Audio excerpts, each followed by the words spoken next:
Hey guys, so we're back again with another reading, and this one is all about everything you need to know. So we're going to see what you guys need to hear and all the information that you guys need to be aware of right now from your guides, angels, ancestors, your whole team on the other side. And today we have a beautiful selection of cards for you guys to choose from. I did blur out all the text on the cards because I wanted you guys to really use your intuition to let it guide you towards the card for you, not going off what you think would be like a good message or anything like that. Literally just use your intuition, and whatever card is magnetizing you to it, drawing you to it, that will be the card with the message for you. And then of course, as soon as you've made up your mind, just scroll down to the timestamps in the comments and the description and jump right into your pile. By the way, I want to mention, if you guys like how I read tarot, be sure to check out my Patreon where I post all my additional readings.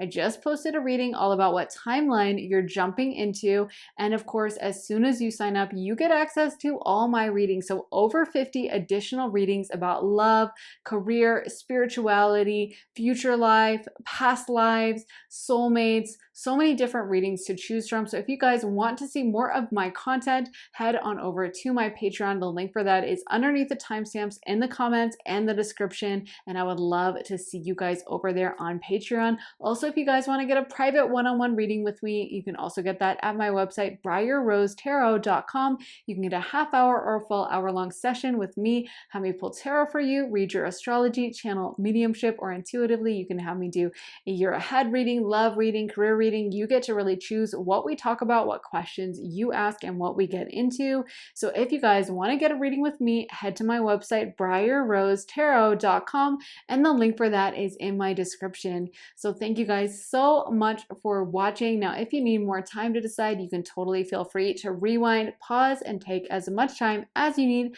but we're gonna go ahead and jump into pile one. Hey pile one, welcome to your reading. So for your pick card, you guys chose Unmarked Trail, Revelation, and the other cards I shuffled for you are Dust Devil, Moving Out of Stagnation, Stars in the Sky, Limitless Possibility, Benefactor, Grace and Generosity, and Lost in Space, Needing Direction. So I feel like something major is shifting in your life right now, and a lot of you guys are moving into this kind of new era, this new stage. You're really transforming yourself and leaving a lot of things behind, and I really feel like this is a major shift for you guys. Honestly, I don't know if some of you guys have like processed some trauma or you guys have been doing shadow work, but it almost feels like you graduated or you've moved past a lot of stuff that I feel like was holding you back in the past, or unprocessed stuff. It almost feels like you guys are getting younger or getting back to an older version of yourself, how you used to be in the past, kind of like a more lighthearted, easygoing, positive vibe around you guys.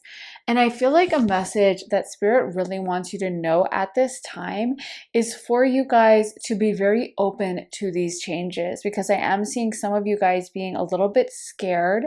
And there is a reminder that you have a say in how energy flows. So if you are having a brand new blessing come in, you're having a brand new era come into your life, but you're terrified of it and you're blocking it out and you're being like, no, no, no, no, no, I don't want this. I can't deal with this. It's too much for me. This is different.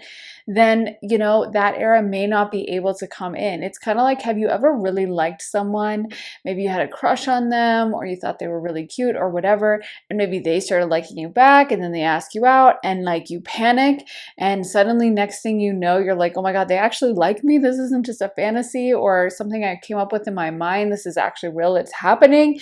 And suddenly the anxiety starts happening and you're like, I don't know if I want to go on the date with them. I don't know if I want to see them. And it starts kind of freaking you out. It's almost like, and most of the time when that happens, that relationship crashes and burns, right? Like that person can sense the energy shift, they can sense the block, and they're gonna be like, oh, like pile one was acting really weird. I don't think they like me, or I don't know, like they just started acting crazy around me, and it's gonna disrupt things. And by the same token, when we enter into a major energy shift in our lives, we really have to learn to go with the flow, welcome it in, and not kind of put the brakes on, panic, freak out. Of course, like life can be scary, right? And going through major transformations, going through major changes is also very scary. But at the same time, that's what we want. And I feel like a lot of you guys are actually getting back to a much better, happier version of yourself. If you've been down in the dumps, sad, depressed, or just not feeling a high vibe, I do feel like that's about to change. And some of you guys, this is going to be you being more social, more outgoing, spending more time out in the world. If you have been, kind of hermiting yourself away and not out in the world a lot, not talking to people, I feel like there is a definite call on you to put yourselves out there more, to kind of show yourself and to not hold yourself back. It's almost like some of you guys need to hear that message that the more people see you, the more they're actually going to like you. Maybe that's why that metaphor came up in my mind of the, person who has a crush on a guy, but when he actually asks her out, she panics and she kind of freaks out and like pushes him away. And of course, guys can do this as well, because maybe some of you guys even could have commitment issues, or you could be that kind of person that really gets nervous before meeting up with friends and is like, oh, I feel so weird today. I'm not in the right mood for it. Like, oh, I probably sound so awkward today. And there's a lot of anxiety coming in. And I feel like some of you guys need to know that you're freaking awesome as you are, and you don't need to hold yourself back. You don't need to be the perfect person. And honestly, another message coming through, I can speak for myself. When I've been in relationships, in love, the things you fall in love with are like usually someone's imperfections. When I can think of people I've loved in my life, I don't think about like, wow, he was so hot, or like, oh my gosh, this person is such a great friend and they're just always perfect. I think of like the stupid way they snort when they laugh, or the funny walk they do when they're in a rush and they're like speed walking and like they look kind of goofy. You know what I mean? I think of stupid stuff like that, their sense of humor, or a corny joke they made, or like that they get really awkward whenever, we're at a party and someone's too drunk and tries to talk to them. Like, you know what I mean? You think of those off center things. You don't think of like, oh, they looked absolutely perfect decorum all the time. And I bet if you think about people you love, you think of the same. You think of those little intimate things, those imperfect things. And maybe some of you guys need to hear that, because you might need to give yourself the permission to be imperfect and to be like, you know what? I don't have it figured out, and I'm going to show myself to people anyway. Maybe some of you guys have been rejected in the past by others. And so you have this idea of like, oh gosh, like someone's going to reject me if they know that I'm XYZ. Or if I show myself fully, that someone is going to be like disgusted and be like, oh, ew, I didn't know you were like that. And the thing about it is, I think you have to know like your tribe, your vibe, your tribe is going to like your vibe. You know what I mean? And the people who are for you are always going to be for you. And when I can think back even to relationships I've had where I've like faked things or tried to be someone I wasn't, or lived out an identity that wasn't really me to like make someone like me or to get along with them, mutable sign things. Maybe fixed signs don't need to hear this, but definitely us mutables can like adjust to different people. But anyway, I think a lot of people have this tendency. When I think back to those kinds of relationships where I was faking in some way, even if I wasn't like doing it on purpose, I'm just like, oh my God, like I'm so glad I don't have people like that around me. And inevitably there was some moment when I couldn't keep up the facade and couldn't pretend anymore, and then the relationship kind of crashes and burns. So you might as well just be as honest with yourself, with others as possible, and show yourself how you really are. Even like starting a YouTube channel can be kind of like, I think for a lot of people it's kind of healing in a way, because it's like, especially if you have to put out like a high volume of readings or do these kinds of readings where you're talking straight for like 3 hours, you really have to show who you really are. Like you really can't fake it that much. People just learn about your personality for better or worse. And I guess you could come up with like a really intense, elaborate fake identity, but I think that would be pretty exhausting.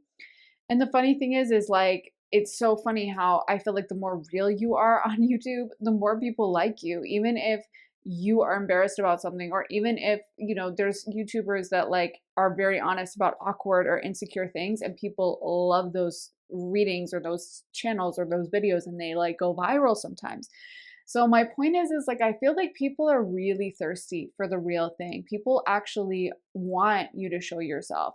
And if some of you guys have been holding yourselves back from intimacy or from like not being 100% with people, I think you will be surprised that like yeah, there are going to be those judgmental people that are probably like, "Oh my god, you blah blah blah." Ugh, that's cringe. And they're not going to want to talk to you, but you wouldn't want to be friends with those people anyway.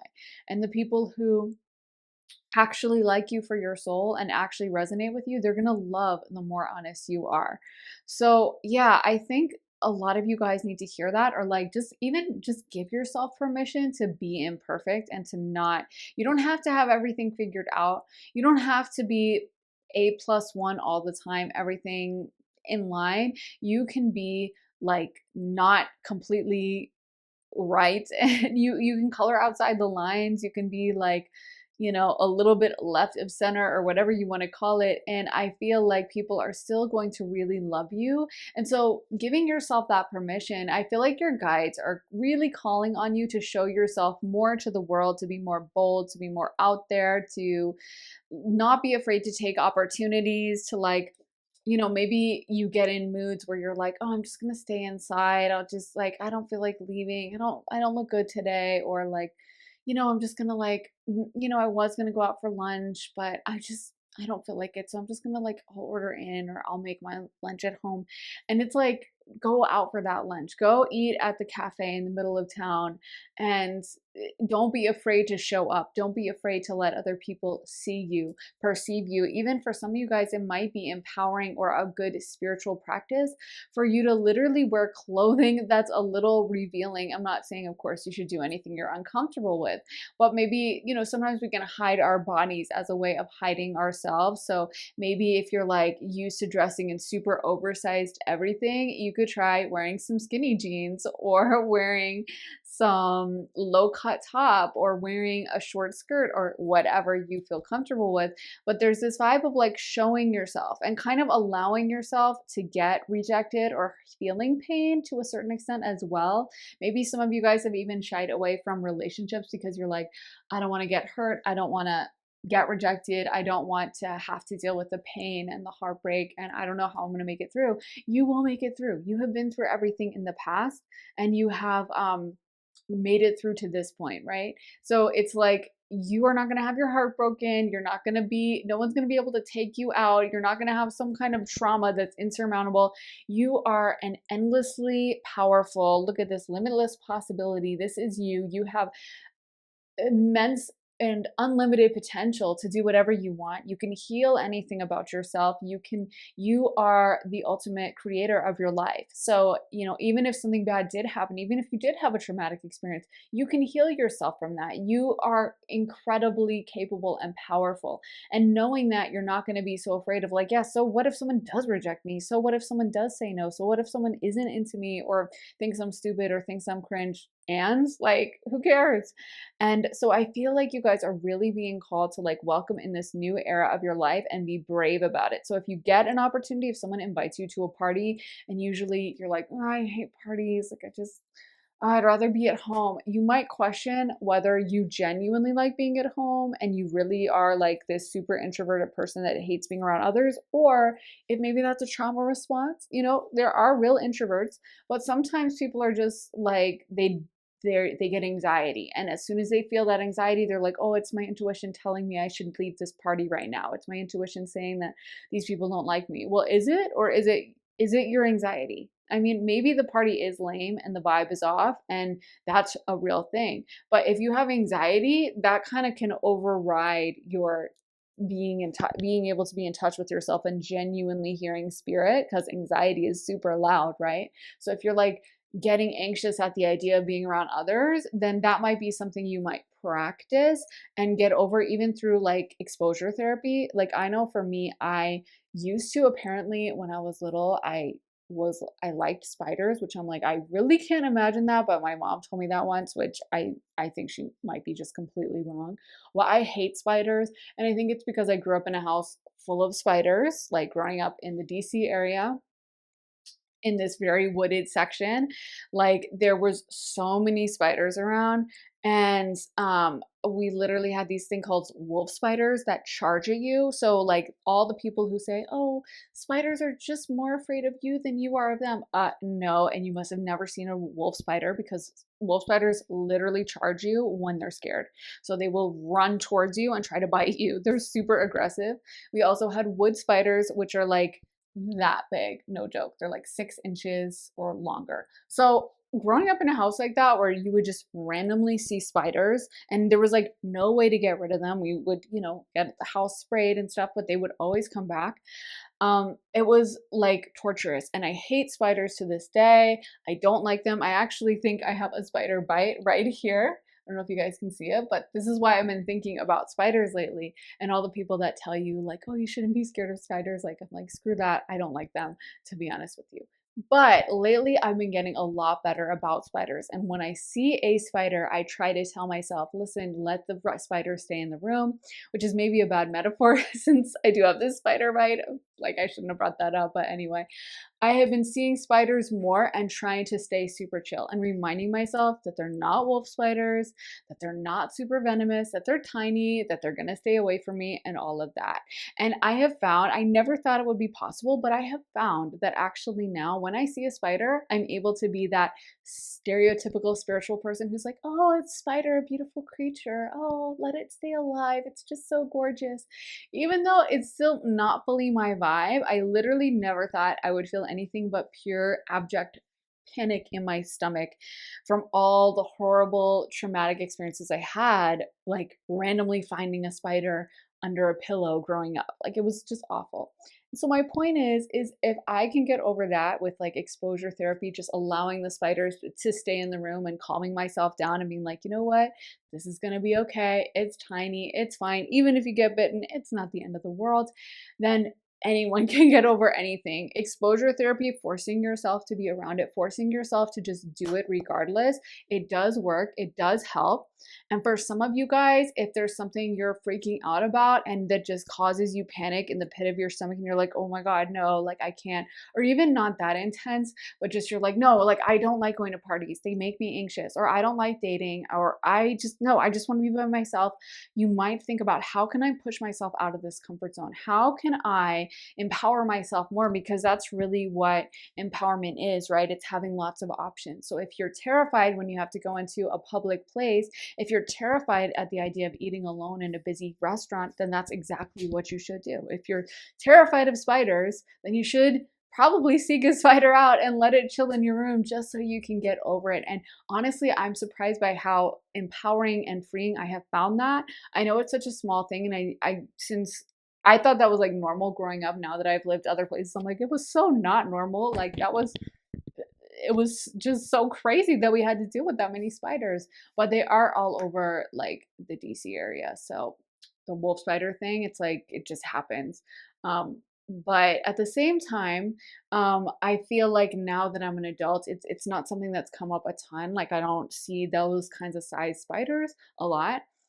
So I thought it really wasn't affecting things. But I realized once I finally was able to coexist in the same room with this spider and it wasn't like freaking me out and terrifying me, I started realizing this is like a major key moment for me. Like I'm more powerful than I realized. I have more control over my mind and my anxiety and my body, and literally feeling that adrenaline and cortisol flood my body. I don't have to go into that. And I can like not walk into a room being like, "Oh my God, I hope I don't see a spider." You know what I mean? So for you guys, if there's anything that is causing you anxiety, that is stealing your power and your self empowerment away, and think about whatever that may be, because I feel like your guides, your angels, your ancestors, they really want to push you onto this new journey in your life. They really want to usher you into this new era where you have new opportunities, and it is going to be scary. Whenever we do something new, it's always a little bit scary. It's always a little daunting. It's always a little, I haven't figured this out yet, right? But that's what makes life exciting. So if there's something you guys get invited to go to, or a new opportunity, or something that is making you a little unsure, I feel like that's something you guys should take, because I feel like it could be really beneficial for you. We got the benefactor card. So I feel like a lot of these changes, you might be meeting new people that really want the best for you and really, really like you. And there may be a call on you to like actually say yes and to actually meet up with them and go to the party or to hang out with them or whatever, even if it is outside your comfort zone. And even if you're like, oh, I feel so awkward, this is not for me, just go anyway and let it unfold. And if it's an awkward, bad night, at least you have a good memory. And if it's a fun night, you have a bunch of new friends, but allow things to happen. Allow, yourself to creep out of your comfort zone, because that's where the magic happens. Let's get into some more tarot. So we got, oh wait, that's upside down. Okay. We got the Death card. We got the Empress, Knight of Swords reversed, Hermit reversed, and the Chariot reversed. So again, I think the Hermit card being reversed is pretty self-explanatory. I already brought up the Hermit card earlier in the reading because I do feel like you're being called to like step out of that, because too much Hermit energy. Of course, the Hermit card is a very spiritually powerful card, and sometimes we need to go into Hermit mode and do deep introspection and do shadow work and do healing and work on ourselves and kind of get away from the opinions of others. But at the same time, if we stay in that energy too long, it's not necessarily the best thing for us. If you want to be like literally a monk and go live in the woods and just meditate all the time and just literally only live a spiritual existence and be like a guru, then honestly, being in hermit mode all the time can be fantastic. And that's why nuns and priests and stuff aren't allowed to have relationships, because there is something to be said for that solitude. But if you're like, no, I want that whole vivid, all-rounded life, then we have to like seek out connection with others, and we have to seek out those relationships and that support and those interactions. And sometimes those interactions might go left, sometimes they might be unfulfilling. We should make sure that the people we're hanging out with are kind of like on our level, and we're not hanging out with toxic trash people or people who are just beneath us in some way and are going to resent us and be jealous of us and have resentment towards us or whatever the case may be. We should definitely make sure we're not allowing those people into our lives, but we should definitely seek out relationships, other people, community with others, because there's so much to be gained from that. I think in a lot of longevity studies, like they say, one of the number one predictors of a long life is relationships and having valuable close relationships. So I feel like a lot of you guys are just being urged to kind of pull yourself out of that. And I also feel like with the Empress, they are letting you know that, there is going to be this beautiful energy around you in this new era. And if you allow things to unfold, and if you allow things to really, manifest for you and just come to their logical conclusion or whatever you want to call it, if you allow things to just flow for you, there are so many blessings that I feel like will come through for you. And I do feel like a lot of you guys are just leaving behind this old identity. You're leaving behind this old version of yourself that was very constricted and that was probably dealing with a lot more heavier energies. Look how many major arcana cards we got as well. Like there's so much heavy energy coming through this reading. But I do feel like a lot of you guys are being pulled now to be more present in the moment, to allow things to flow for yourself and to welcome in all these changes and to not be afraid, not overthink it with the Knight of Swords being reversed. Like don't get all up in your head about it, like trying to figure it out with your logical mind, trying to see all the scenarios or all the possibilities. Just let things unfold. Just allow things to flow for you. Because I really feel like this new start, it might be a little bit something different than what you were expecting. It may be outside your comfort zone. It may be something you just never expected. But honestly, that can be the best. When I think of all the biggest blessings, they all came out of the blue. They all like basically dropped into my life, slapped me across the face. I was in shock. I mean, not literally, obviously that would be pretty violent and horrible, but like metaphorically speaking, or metaphysically, or whatever you want to call it, I was basically slapped across the face in shock. I was just like, what the heck is going on?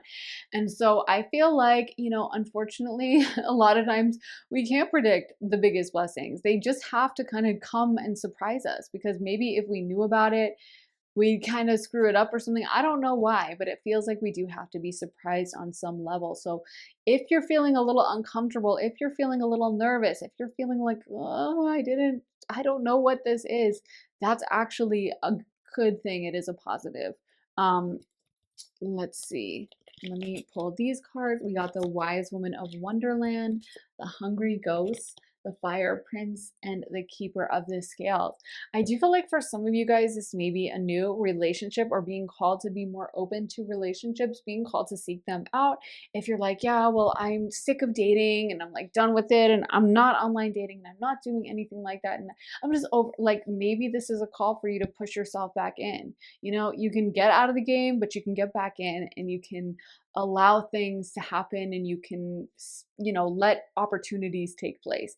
Like, no one, the Amazon driver is probably not going to get down on one knee and propose to you. Okay. So if you're not putting yourself out there, you're not going to meet anyone. And I do feel like your guides are like, why not just let this happen? Even if it's a short-term relationship, even if it's just something to get your kind of mojo flowing back, some of you guys really need to just be open to all these new things, be open to a new relationship. And for some of you guys, this is going to be a brand new partner coming in, a brand new person that might be very sexy. They could be a fire sign, an Aries, Leo, or a Sagittarius. And I feel like for you, it's like, take that risk, be optimistic. That's what we love about fire, is how optimistic they are. They're always expecting the best. They tend to just be like very living in the moment. And I feel like that's what your guides really want from you. And so let's get some astrological dice to end this reading on. So we got Virgo, Mercury, and the 12th house. So Mercury is ruled by Virgo. Let me spin this again just to see if we're going to get any other sign, since it's kind of a double. Okay, so we got Scorpio, 12th house, and we got Mercury, and we'll read it for Virgo. So Virgo, Pisces, Scorpio energy. So 12th house is a house of endings. It is Pisces. That 12th house energy is kind of solitude. It's like monasteries, convents, prisons, insane asylums. It's spiritual places where we go to retreat, and maybe you guys have been in retreat mode for a little bit. It's a very spiritual place. It's a place of deep growth, deep introspection, but sometimes it can also be like a prison. It can be like locked in that energy to the point where you start going insane, or just where you're just isolated and alone. And that's kind of what's coming through with this. 12th house is also a very creative house. It's a very spiritual house. It's a house that gets downloads and is highly imaginative, but sometimes you can live too much in your imagination. You can be living in the astral plane when we're supposed to live on this physical plane. Mercury is always so curious. I love the energy of Mercury. It's always exploring. Gemini and Virgo can both be so curious about everything in the world. They love to learn new things. They love to talk to people, especially Gemini loves to talk to people, loves to make new friends. And there's such a benefit from that, right? We can learn so much just from interacting with others, just from opening up our heart a little bit and taking the time to chat with someone new, to get to know someone else, to allow things to happen, to allow our energy to open up to them. We also have Scorpio coming in, and Scorpio, you know, is very bold and unafraid. It is a water sign, but Scorpio is Mars ruled. And so it is going to rush into situations, not overthink, not get super nervous and be like, oh, should I do it? I don't know. It's going to just go for it. It's going to take it on. And it's going to be in that energy of boldness, aggression. Scorpio is also the 8th house, which is the house of rejuvenation. It's the phoenix rising from the ashes. Scorpios know that they are indestructible, and that part of their life is literally going through trauma and endings and difficulties and tower moments, and then rebuilding themselves and rising back bigger and stronger and better than ever before. So that's another good message for you guys, is like every ending you build back stronger after. Every difficulty you learn something and you come back way more powerful. So knowing that, you're not going to be as in your head about like, oh my God, what if this goes wrong? What if these people people don't like me? What if this friend screws me over? This relationship doesn't work out? It's like even better. Then you're one step further towards meeting your actual soulmate for that one relationship that crashed and burned. Or you're one step better to finding your friends now that you've met this group and you realize they're not your vibe and you still had a fun night out anyway. Maybe you met someone at that party that's going to lead you to your actual close friends. You know what I mean? So seeing every like stalling moment or every setback as a step forward, as a positive, and reframing the negative stuff in our life into a good thing, into progress, into heading where we want to head. And maybe that will allow you guys to have more confidence going into this and just knowing that you got this, that your guides are cheering you on, and they want you to be bold, assertive, and unafraid. They don't want you living in fear, in private, hiding away from the world. They want you guys to be out there exploring, living your best life, being present on this planet that so many people wish they could come to and so many souls are waiting in line to try to be able to access this earth, and we're so lucky to be here. So yeah, I think that is what I have for you guys. Pile 1, if it resonated with you, let me know in the comments. I always love hearing from you guys, love hearing your thoughts, opinions, your experiences, all of them. So definitely let me know what you thought about this reading, how it resonated for you down in the comments. Also, if it resonated, make sure to give this reading a like, hit the thumbs up button, and make sure to subscribe, turn those notifications on so you can find out as soon as I post. And if you guys want to see more readings from me, then head on over to my Patreon where I post all my additional readings. I just posted one all about what timeline you're jumping into. And as soon as you sign up, you get access to over 50 additional readings about love, spirituality, career, relocation, future life, past lives, so many different topics to choose from. So if you guys would like to see that, then like I said, head to my Patreon. The link is underneath the timestamps in the comments and the description. And if you guys want to get a private one-on-one reading with me, you can also get that at my website, briarrosetarot.com. And you can sign up for a half hour or a full hour-long session with me, have me pull tarot for you, read your astrology, channel mediumship, or intuitively for you. You can do a hour-long reading or a half-hour reading, a year ahead reading, love reading, career reading, just an energy check-in. You really get to decide what we talk about. So if you guys want to get that, like I said, head to my website, briarrosetarot.com, and I'd love to do a reading for you. So with all that being said, thank you guys so much for watching. I am sending you so much love and light, and I'll be back very soon for another reading. So I will hopefully see you guys then. Take care in the meantime. Bye, guys. Hey Pile 2, welcome to your reading. So if you guys picked deep quiet, meditation, and stillness, this is going to be your reading. So for your other cards, you guys got overflow, overwhelm, and plenty, woodwives, adaptability, many masks, the authentic self, and the crossing, initiation. So the first thing that's coming to my mind for you guys is that your intuition has been really on point lately. And I feel like there's something that's almost been eating away at you, or something where maybe you feel like you're being treated unfairly, or there's something that you're kind of second guessing yourself on. Like you've been having this feeling like, oh, I should do this, or this situation is bad, or whatever. And there's almost like this second guessing energy around you, or this like, oh, I don't know if I can trust myself, or maybe I'm thinking too much about it, or maybe someone around you that kind of doesn't want you to trust your intuition. They might say to you like, oh my God, you're being too dramatic, or like, oh, you're just, you're being too demanding, or like, no, this is perfectly normal. You're the one who's expecting too much or something. And I feel like you need to know that your intuition is on point, that you are completely right, and that you have every right to ask for the things you want. So if something has been really eating away at you, causing you anxiety, or something you've been thinking about doing, and it's been coming up for you lately as like, I really feel like I should do this, I think you should listen. I think your intuition is really on point right now. And I think you guys are genuinely getting downloads. And I feel like there's people around you that almost have a vested interest in you staying smaller than you really are. So kind of like they want you to be second guessing. They don't want you to feel confident. They might have tried to convince you that a situation that is abnormal and unfair to you is normal and fine. And oh my God, why are you being so dramatic about this? Like it's not a big deal. But there are people around you that are kind of more comfortable with you when you're not in your power and when you are in this deliberation energy, second guessing, unsure, unclear. And I feel like you need to give yourself that permission of like, you know what? I'm doing XYZ, or no, I know I can listen to myself. I know I'm right about this.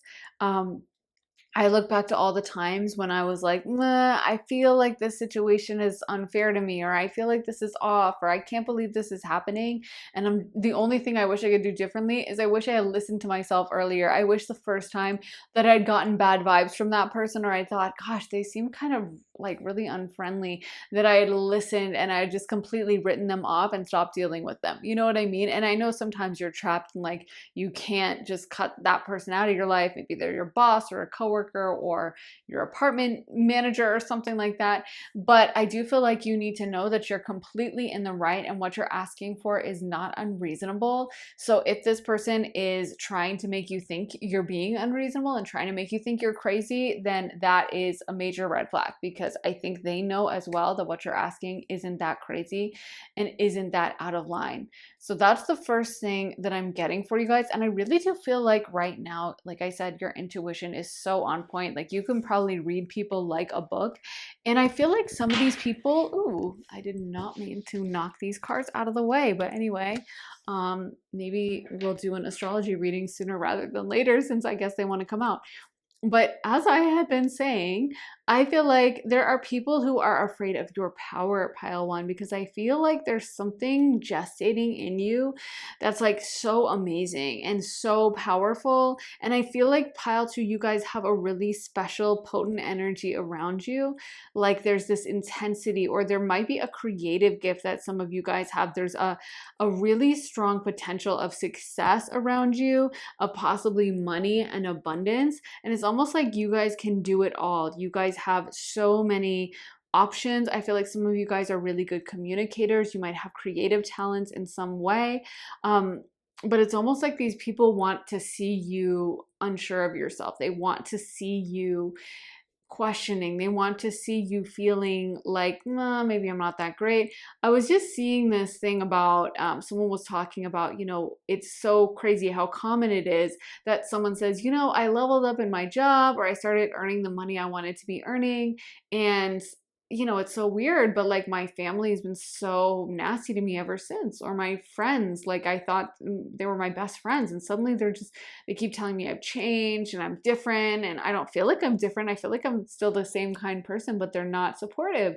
And they were like, it's so crazy how common that is, and how people don't know what's going on, and how people don't realize that you can have family members, you can have friends that don't want to see you succeed. Why? Because when you succeed, that shines a spotlight on their lack of success, and they're able to continue whatever narrative they've created in their mind of like, oh, I'm not a success because I don't have I didn't have a good upbringing, or I don't have success because it's really hard to make money, or I don't have success because blah, blah, blah. And as soon as you prove things wrong, as soon as you shoot out like a rocket, then they can't, give themselves excuses or say whatever to feel like okay with themselves. Suddenly that contrast is too great, and it shines a spotlight on all the things they haven't done and all the areas they failed. And so some people can take that as inspiration to be like, you know what, I see the success for pile two, I want to have success for myself, and this inspires me, and I'm going to start moving forward, and like, wow, this is awesome. But a lot of people are going to take it as a personal attack, or as, I can't believe they would betray me by them making so much money and them leaving me behind. So I feel like a lot of you guys might have people around you like that have a mentality or a mindset where they don't actually want to see you succeed. And some of you guys might have really questioned that, or not understood, like, why do I have to deal with these people, or why am I just getting a weird vibe, or maybe I'm overthinking. And some of you guys, it might be so deep in your subconscious that like you're not even gonna try for that job position, or you're not even gonna try to make that relationship work with the really cute guy that has it all, because it's going to make your sister jealous. or your best friend jealous, or you're not even going to try to get all dressed up and fully make yourself look as gorgeous as possible because you know it's going to make your bestie insecure and she's going to be mean to you all night. So instead, you're just going to go wear a pair of like khakis out to the club. You know what I mean? Cargo pants or something. And there is a message for you guys that like anyone who's not comfortable with you shining as bright as you can is not the person for you. And yeah, you're probably going to have to leave a lot of people behind on the success journey. I mean, that's just like part and parcel of success, but it's better than like being miserable and stuck and having no agency or no power and having people around you that are super happy because you're miserable and because you kept yourself small for them. I mean, we come to this lifetime to fill out certain goals that we have, certain like life scripts and experiences. And I feel like for you guys, some of you guys in pile 2, you're supposed to change the world. You have this incredible, impactful, crazy, positive vibe around you. And it's almost like you're wearing this mask, afraid to fully show yourself to the world, afraid to fully reveal to everyone how truly powerful you are and how much you guys have this power inside of you. You don't want actually people to see, and you are keeping yourself small. Some of you guys aren't even like physically, you're doing things to sabotage yourself on that. Like maybe you are, you know, you have a banging body, but you hide it under really heavy clothes. And maybe, of course, it's someone's personal choice, but maybe part of that is like this sabotage, or maybe, you know, you kind of have been feeling like you want to go to the gym more, or there's some kind of a body, you want to gain a little weight or whatever, you want to lose weight, but there's something holding you back from doing it because you're afraid of the attention you would get if you were fully glowed up. You're afraid to fully pursue, fully unleash, and fully allow things to happen. And I feel like your guides are really calling upon you to unleash this for yourself and to let things flow. I love this overflow card because like it's not even taking a lot of effort, right? You just turn that water spout on and boom, it's just raining down. And I feel like it's almost like you guys have that magical energy. People are so drawn to you in pile 2. And some of you guys have been keeping yourselves from allowing yourself to experience all of it because you're trying to keep other people happy. And I feel like it's like, you know, start thinking about the end results of that, right? Like right now you're here and maybe there's a narrative you can tell yourself of like, well, yeah, I mean, you're kind of right. Like my best friend gets really jealous and competitive with me with men. So I tend to kind of, I don't really go out and I don't really like pursue things. And there was a guy who really liked me and I kind of like pushed him away. But I mean, I'm 23 and I have plenty of time and I will, you know, like I'll meet someone else. But if you're in that same energy, you're going to keep doing it. You're going to keep sabotaging over and over and over again. And then you're going to wake up one day at however old and be like, oh my God, I pushed these many people away. So you want to start thinking now about the energy you're in and shifting it as soon as you possibly can, addressing whatever this is. Because time is like the one finite resource, right, that we can really never get back. So if you're wasting your time in a sabotage energy, trying to fulfill someone else, trying to make someone happy, trying to keep yourself small because your mom is weirdly competitive with you and she gets jealous whenever you get a career success. So you're not really going to fully apply yourself and you're not going to put your resume out to that amazing Fortune 500 company that you really feel like you have a good chance with, but you're going to keep yourself kind of quiet at this smaller company. Or you're not going to start a YouTube channel, even though you've been feeling called to, or you're not going to do whatever the case may be, whatever this goal is, whatever this thing is Spirit has put in your heart, then you need to understand that that energy is not going to magically shift itself. No one's going to come around. That's how we learn lessons in life. So Spirit would be doing us a disservice by magically fixing it for us. And when we're in a financial sabotage energy where we're sabotaging ourselves financially, it would be literally a disservice for us to win $1 million at the casino, or for us to win the lottery and win 600 million. And inevitably, we would just give that money away probably to the toxic person anyway, because we don't have the boundaries. So that energy will persist in your life forever until you can face it head on, address it, deal with your fears, deal with whatever is holding you back, and whoever you're trying to appease and trying to make happy, you need to understand you're never going to get it from them. You're never going to get that moment where they're like, you know what? I want to cheer you on. And I'm sorry, I have been jealous. You're never going to get that closure. So you might as well leave it the hell behind and step into your destiny. Focus on yourself, your goals, your dreams, whatever you want for your life, and leave these people in the dust because they do not matter. And you need to be able to be your most authentic self. And if someone is not for your most authentic self, they're not for you, period, point blank. So find the people that are for you and don't even pay attention to the rest. Like, let them watch, let them hate, and it's going to be painful having that process, but you're going to come out so much stronger, and your own empowerment is going to be so much more fulfilling than anything you could have gotten from appeasing these people. The little sixth sense of like slight satisfaction you get of like, yeah, well, everyone's happy now, I guess, because I left college, and so they're, yeah, I guess my family doesn't have to call me a stuck-up jerk anymore because I'm back home now in my small town. That is not going to be a satisfying feeling. That is not going to satisfy you. And that feeling of sadness because you betrayed yourself is just going to grow more and more every year. So really question, I think, pile 2, where you guys are betraying yourself. This could even be not even with close friends, but sometimes we try to appease random strangers.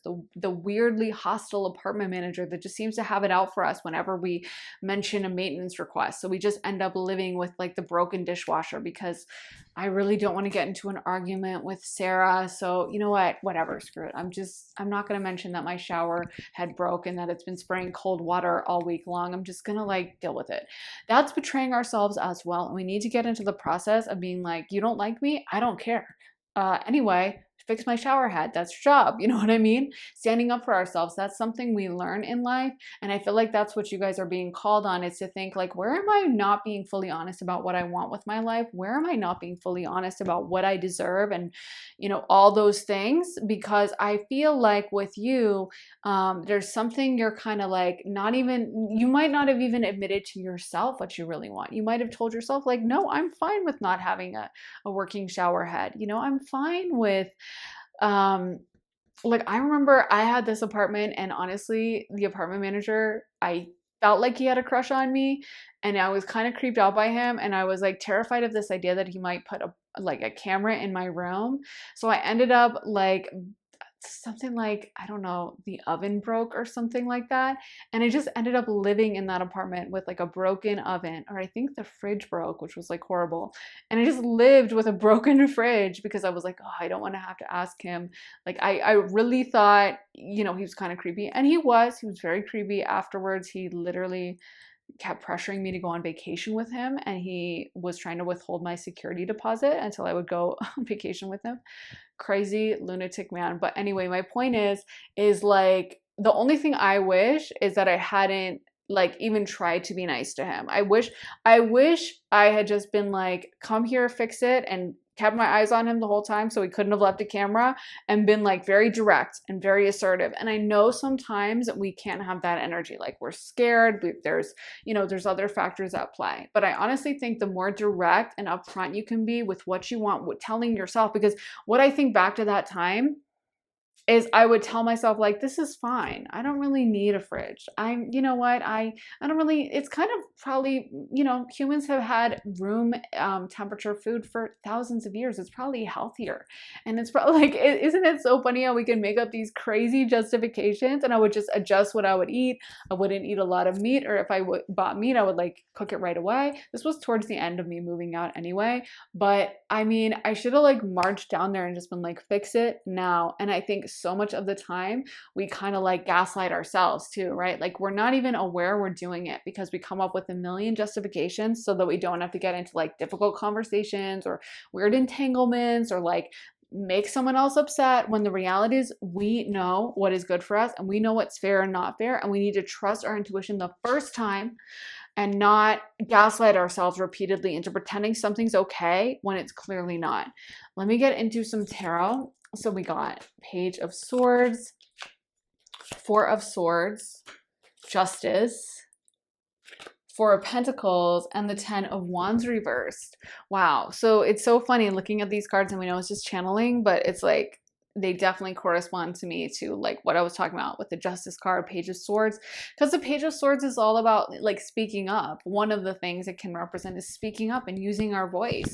And you know, the Page of Swords also does rule over, or doesn't rule over, but it relates to sometimes fields and careers or fields of entertainment. So like being a radio announcer, or you could be a YouTuber or something like that, where we speak, where we give our opinion. That energy is very Page of Swords. And with the Page, it's less controlled than the Knight. So it's much more like, I'm just going to do it. I don't care. I'm not going to overthink. I'm not going to strategize. I'm just going to say it. I want to say it. I'm going to say it. And so you might be thinking about, you might try to think of times when you've held back your opinion, you haven't said what you wanted to, you've edited yourself, you've filtered yourself, you've worried about what other people are going to think, you've worried about appeasing others. At the end of the day, you get one life. It's your life, it's no one else's. And a lot of you guys need to step into your energy for you and get very clear about what it is you want specifically, because what you want is probably not going to be the same as what someone else wants. You know, I mean, just like one person can like a raspberry lemon cake and the other person likes a chocolate coconut cake, and someone likes, you know, this style of interior design and this person hates that interior design style, or whatever the case may be. We all like what we like, and what's really important in life is finding out what that is for you and then stepping towards it. So like if you want to have a family and a bunch of kids, figuring that stuff out and making that happen. Or if you're totally happy being single and you don't want any kids, then knowing that early so that you don't have to give into the pressure and marry someone you don't want to be with in a relationship that's going to make you miserable. Whatever it is, there's no wrong answer, but you have to figure out what that is, and you have to get clear on it early and then decide and then commit to it. And so I feel like for some of you guys, this is just about being honest with yourself. Maybe if you could meditate or spend a little time in some quiet, you might be able to have that answer come to you. But I feel like for a lot of you guys, this is about really stepping into what you want and kind of pushing away what other people tell you should want, or what they think you should want, or what they want from you. And kind of not being afraid to like fight and stand up for yourself, and also not taking on too much responsibility to the point where you're like sacrificing yourself for someone else's desires. With that 10 of Wands being reversed, it's like if someone wants you to do something but you're like, no, I don't really feel like it, then listen to that and don't do whatever they want just to make them happy if it's going to make you miserable. I honestly think that's how so many people like doing private readings. I feel like so many people get themselves into the worst entanglements of their life because they're afraid of hurting someone, because they're worried about someone else's feelings. Like the person that marries the guy she doesn't want to marry because I can't cancel the wedding now, my parents have spent so much money. Or the person that knows like a business deal is sketchy, but they just kind of want to like do the easy thing and trust that their business partner means it when they say they're going to give them some of their profits back, even though they never got it in writing. You know what I mean? In life, sometimes you've got to be tough and you've got to be like forthright, and you've got to be sometimes rude even, or mean, or just say what's up, you know? And sometimes it's a difficult conversation. And I feel like a lot of you guys are being called to do that. You're being called to listen to yourself and not be that idiot like me sitting in a freaking apartment that doesn't have a working fridge because you don't want to deal with the weird apartment manager guy and he kind of creeps you out, when the reality is, you know what? That's his job and he needs to get it done, right? So yeah, I think there's that message for you about like advocating for yourself more and standing up for what you want. And if someone else doesn't like it or they get offended, screw them. You know what I mean? Because another thing about that is like, when I tell you, he was like trying to pressure me so much to go on vacation with him. And this was after I had moved out and I had been like sketched out as I was moving out. He told me he always felt like we had a connection. He was way older than me and all this stuff. And I was like, okay, awesome. Because I was always trying to be like nice and friendly and cordial, not overly friendly, but I was always trying to be friendly with him because I kind of knew he liked me. And I was just afraid of stepping on like, you know, I felt like he had this power over me because he was the apartment manager and didn't want him to, you know, I don't know, like put a bad mark on my rental history or something. So I would just be like, yeah, sure, we can chat. And I'd always like try to be nice. And the funny thing is that when I finally moved out, again, he kept withholding my security deposit from me and kept mentioning that we needed to go on vacation together. And I got so like mad. Finally, I just put my foot down. I was like, where is my security deposit? And once that happened and he realized I wasn't playing with him, that I wasn't like being friendly anymore, that I meant business, it was like he was so vindictive and so angry. To a certain extent, it's not like I'm blaming myself or I'm being like it was my fault, but I think sometimes in life, like we don't put up the boundaries we should, or we just hope someone who's dysfunctional is going to start acting right, or we just hope like it's going to magically work itself out. And I think sometimes the faster we can move into like, I'm not playing around with you type energy, like you need to do this type energy. Like I think in a way I had anticipated he would be like difficult and annoying. And that's why I was being overly, not overly nice, but I was being like friendly and whatnot in times when I, like I said, should have put my foot down. And I think so much of the time we try to maintain dysfunctional situations. We try to be friendly to someone that we know we're getting a sketchy vibe from them, or we try to be nice to the boss that isn't actually nice back to us, or we try to appease someone who's doesn't really have the best intentions. And the best thing we can do is to figure that out early and just be like, I'm done with this situation, like get away from me. Or obviously we don't have to literally say that in that situation with that apartment guy. That would have been inappropriate to tell him that. But, you know, I feel like if I had just been way more direct and just been super demanding, then maybe that could have like just been less stress on me. Because the thing is, whenever you're trying to like hold back an outcome, or you're hoping, oh, maybe if I'm nice enough, they'll like me and they'll treat me well, chances are if they're a dysfunctional person, they're never going to treat you well. They're never going to be nice to you. And sooner or later, that situation the truth is going to be revealed. When he finally realized that like I wasn't going to go on vacation with him, it was like he got super vindictive and angry. And my point is you might as well figure that out from the jump. Like figure it out from day one, so at least you know what's going on. You know what I mean? And if they want to be vindictive then, oh well, but I'm not going to like hold back my truth and my authenticity to try to appease someone else. So I hope that makes sense, you guys. Let's get into some astrology dice. So we got the third house. Oh my God, more communication, Gemini, and then we have Venus, and then we have Aquarius. So again, third house, Gemini, we have, so Gemini, Taurus, Libra, and Aquarius energies represented here. Third house, Gemini energy is definitely all about communicating, speaking up, speaking your truth, telling it like it is, not being afraid, not editing yourself. A lot of Geminis are like super outspoken. I mean, I'm not trying to insult Geminis, but think of like Kanye West is a Gemini, Trump is a Gemini. So, you know, Geminis don't mind saying what's on their mind, to say the least, okay? Anyone who's like speaking chaotically a lot and just saying whatever, a lot of times they might be a Gemini. Obviously, not all Geminis are like that, but I'm just saying, you know, if like Gemini is such a communicative energy. It literally rules over the third house. One of their life destinies and purposes is to speak up for the things they believe in and to say it no matter what, even if people get mad. So my point is I feel like that's a message for you guys, is like, you might as well just say this. And I think that's what your guides want from you. Then we have Aquarius energy. Aquarius is also not afraid to be different. Aquarius is not afraid to stand out of the crowd. Aquarius is not afraid to make people mad. Aquarius does not care if you are offended, if you don't like them. They are ruled by Uranus, but also Saturn. And so they have that toughness of Saturn of like, I don't care. I'm not interested. I'm not super emotional about this. I just don't care. And so I feel like you're kind of being called to do that more, to stand up, to believe in yourself, to cut someone off if you feel like it, to read the situation quickly. And if someone's acting dysfunctional, let them act dysfunctional. Like, you don't have to appease them. You don't have to make them happy. You don't have to do anything. All you have to do is live in your truth and your authenticity. And then we have Venus energy. And so I guess how Venus is coming to me in this reading is maybe with some of its association with money, with wealth, with luxury and success. Again, I feel like a lot of you guys have these amazing potentials for success and big achievement in things.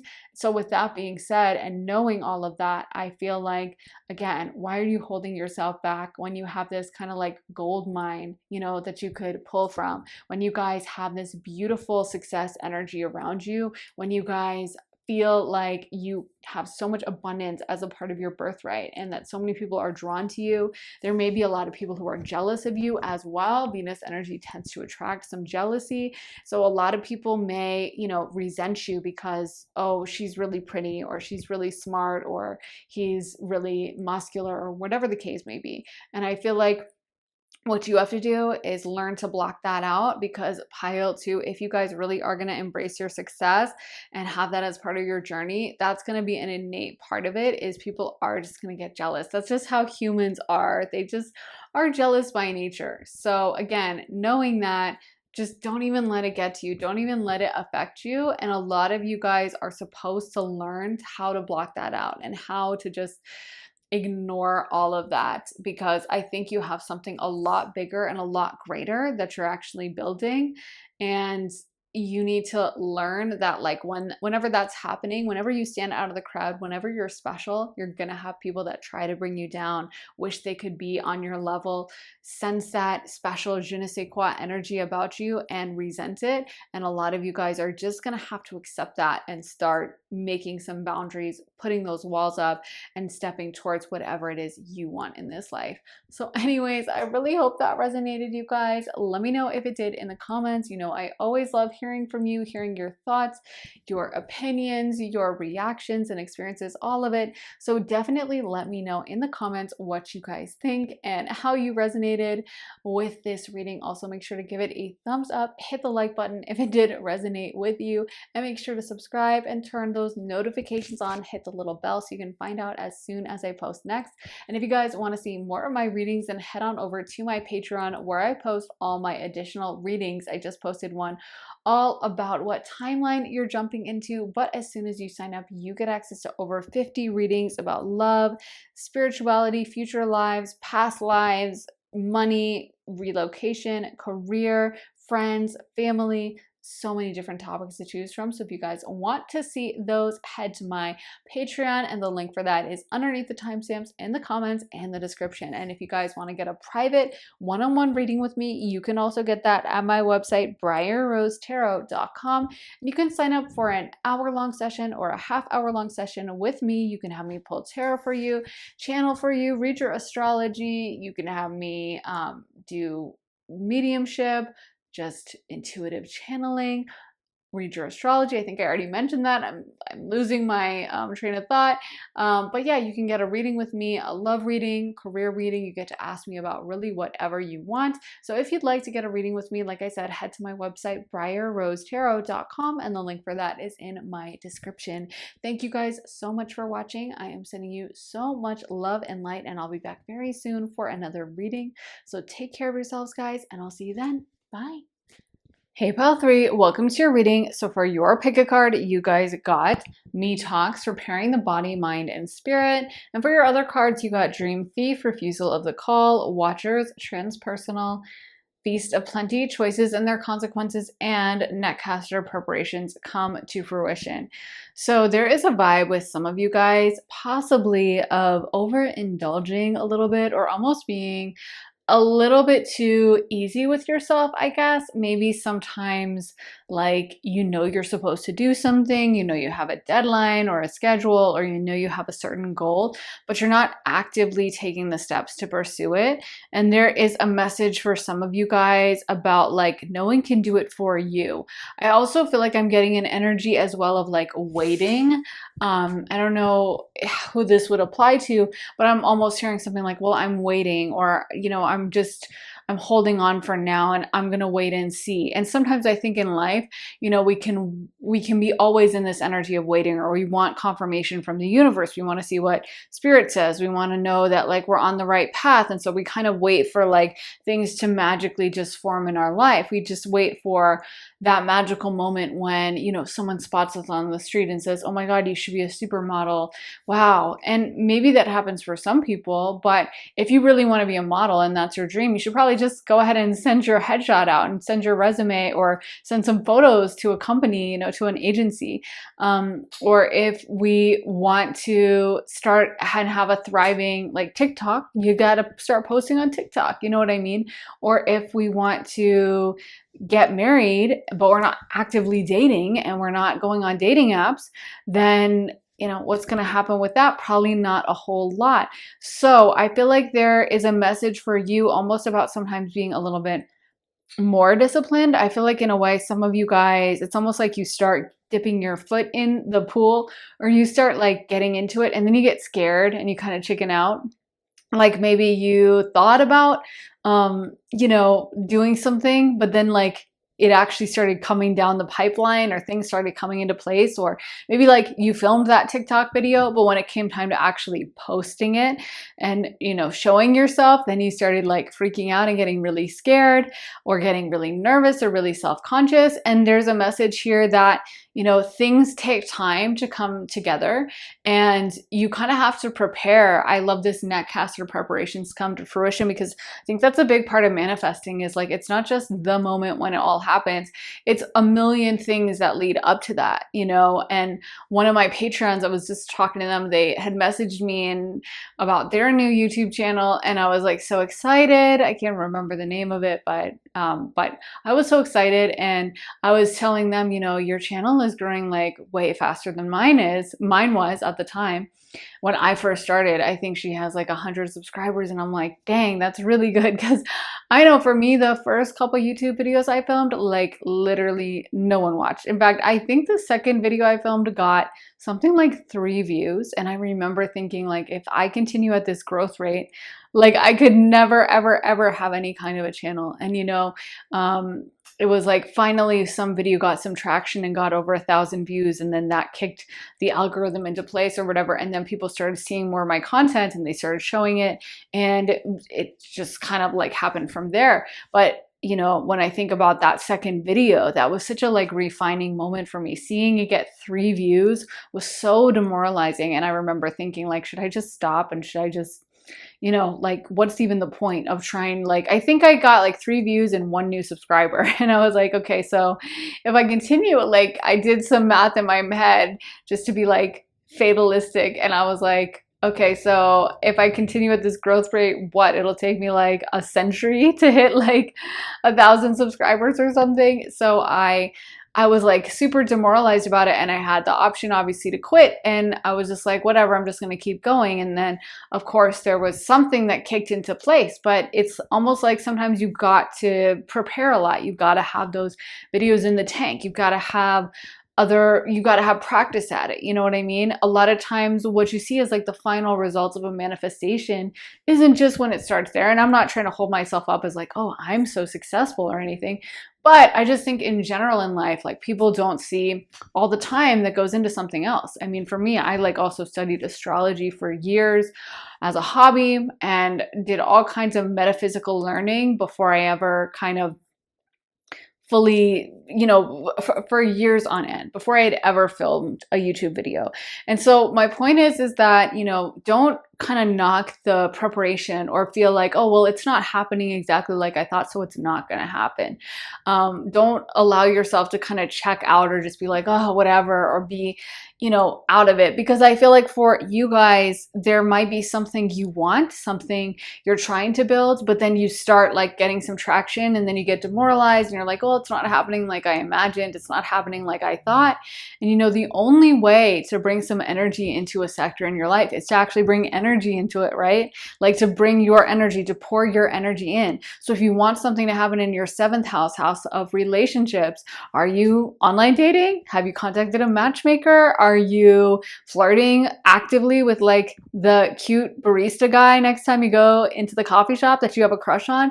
Are you like actively doing it and actually like chatting him up? Or are you like like waiting for him to ask you and waiting for someone to randomly come up to you in the street. And sometimes that happens, right? Like sometimes we have those magical moments. But at the same time, if there's something you want, then you have the power to go after whatever that is. You have the power to make it happen. And I'm not saying settle. I'm not saying like, hey, just go on that date with a guy who's super disrespectful to you on Tinder and keeps telling you, you know, that he better get like sex on the first date or something. I'm not saying like put up with that garbage.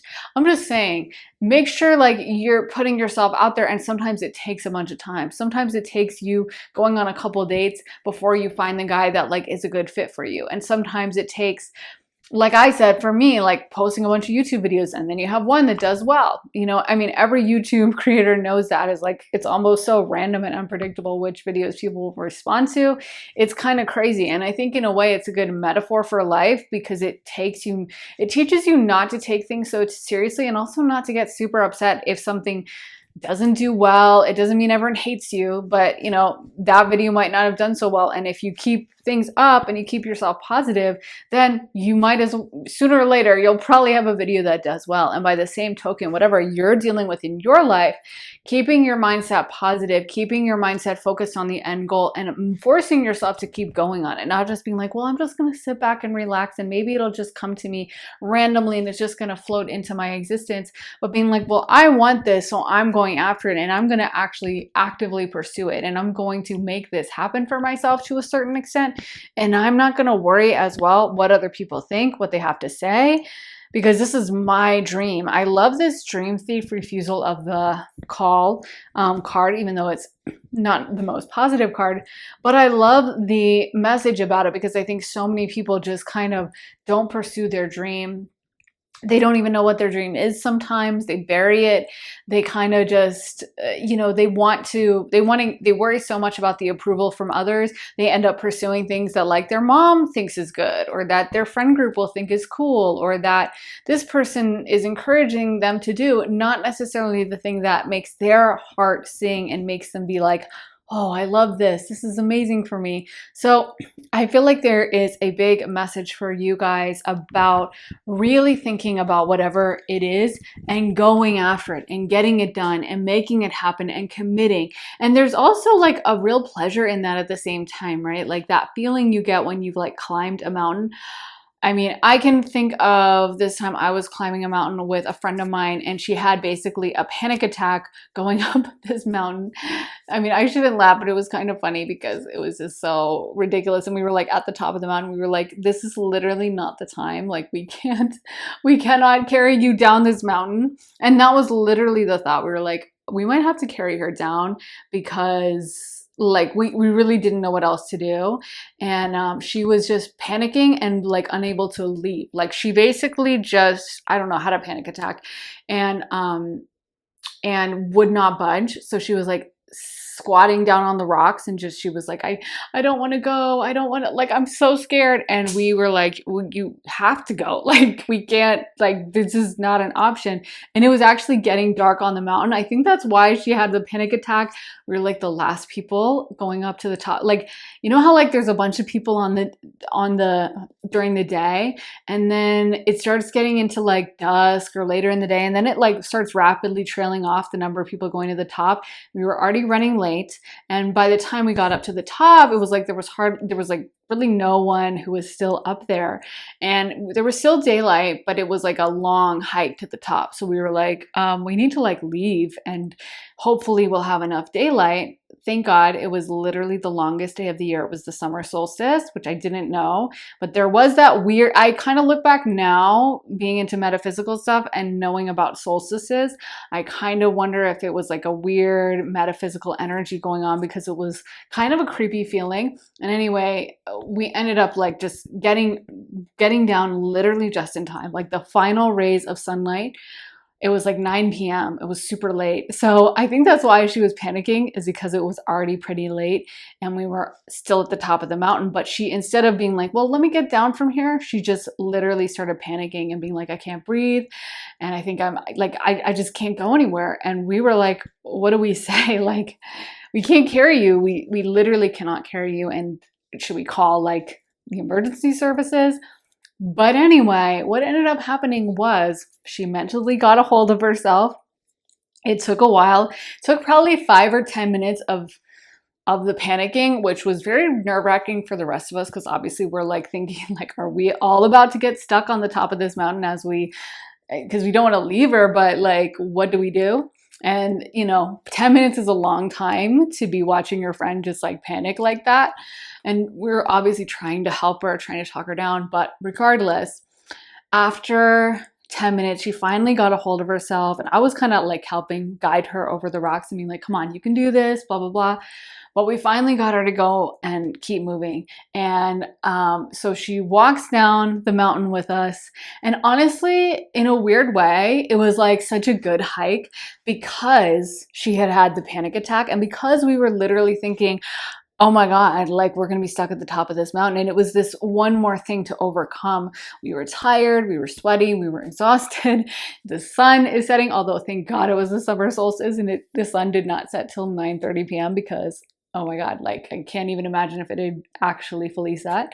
And I remember on the walk back, like finally getting to the car, and then we all piled in the car and went to go get food at like this local restaurant. It was obviously out in the middle of the country. So yeah, we went to like some local place, but I'm telling you, it was like the best food I've ever had in my life. And I remember that meal so vividly. And partially it was because of the intensity of that moment. It was because of the having to talk her down, having to tell her like, you got this, seeing her panic, seeing her like fall apart, literally considering, are we having to leave this woman on the mountain or do we call 911? What do we do? Like we cannot carry her. So what do we do? And the kind of question of that, the turmoil, the panic, all the negative things balled themselves up into this experience that was super unifying. We actually all really bonded after that night. And it was a really incredible kind of moment in the friendship, and I feel like in a way, like that hike meant more because of the panic, because I saw her literally falling apart and then pulling herself back together and then being like, okay, I'm going to do this. I got this. And all of us kind of being like, yes, you can do it, and cheering her on and supporting her. And that moment was so unifying, and it was so much more gratifying than if we just like made it to the top, climbed down, okay, whatever, drove back home and it was fine. I mean, we were so hungry by then. We were so tired.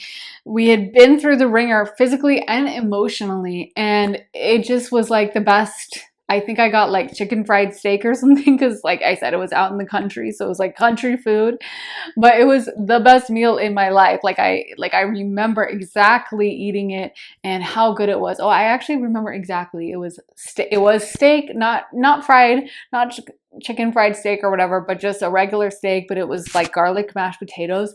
And it was so good. I still remember the taste of the mashed potatoes because it was like the best mashed potatoes in the history of the world because of what we'd been through. And so my point in saying all of that is like, there's such a glory in like achieving something. There's such a glory in picking yourself back up, getting knocked down, doing it again, continuing to go for it, pushing past the resistance. And sometimes I think in life we can, especially if we're like into manifestation, and there's something to be said for expecting the best and allowing the best and welcoming in the rest and obviously vibrating on that level. But sometimes there's also the hard work of just pushing through, doing the things we don't want to do, getting up early in the morning and going for it and pushing ourselves and staying busy and, pushing past resistance, because we are going to have sometimes some resistance, and not everything is just going to magically fall on our plate. Sometimes it's about pushing for it and going for it and exhausting ourselves even to a certain extent. And sometimes embarrassing ourselves. There's going to be people who aren't on your level or people who don't understand what you're doing, and they're going to think what you're doing is cringe, and that's just inevitable. And it's something that like we see more and more now today. Like I feel like I don't know, I mean, I guess maybe if you lived in a small town like you grew up and then lived in a small town afterwards and stayed in the same small town your whole life, you had to deal with high school people. But like for people who lived in like big cities and stuff like that, it was like you didn't even have to worry about what your high school people thought of you. Now we always have to be aware of like, this random person from my middle school is going to think this thing I'm doing is lame. But at the same time, who cares?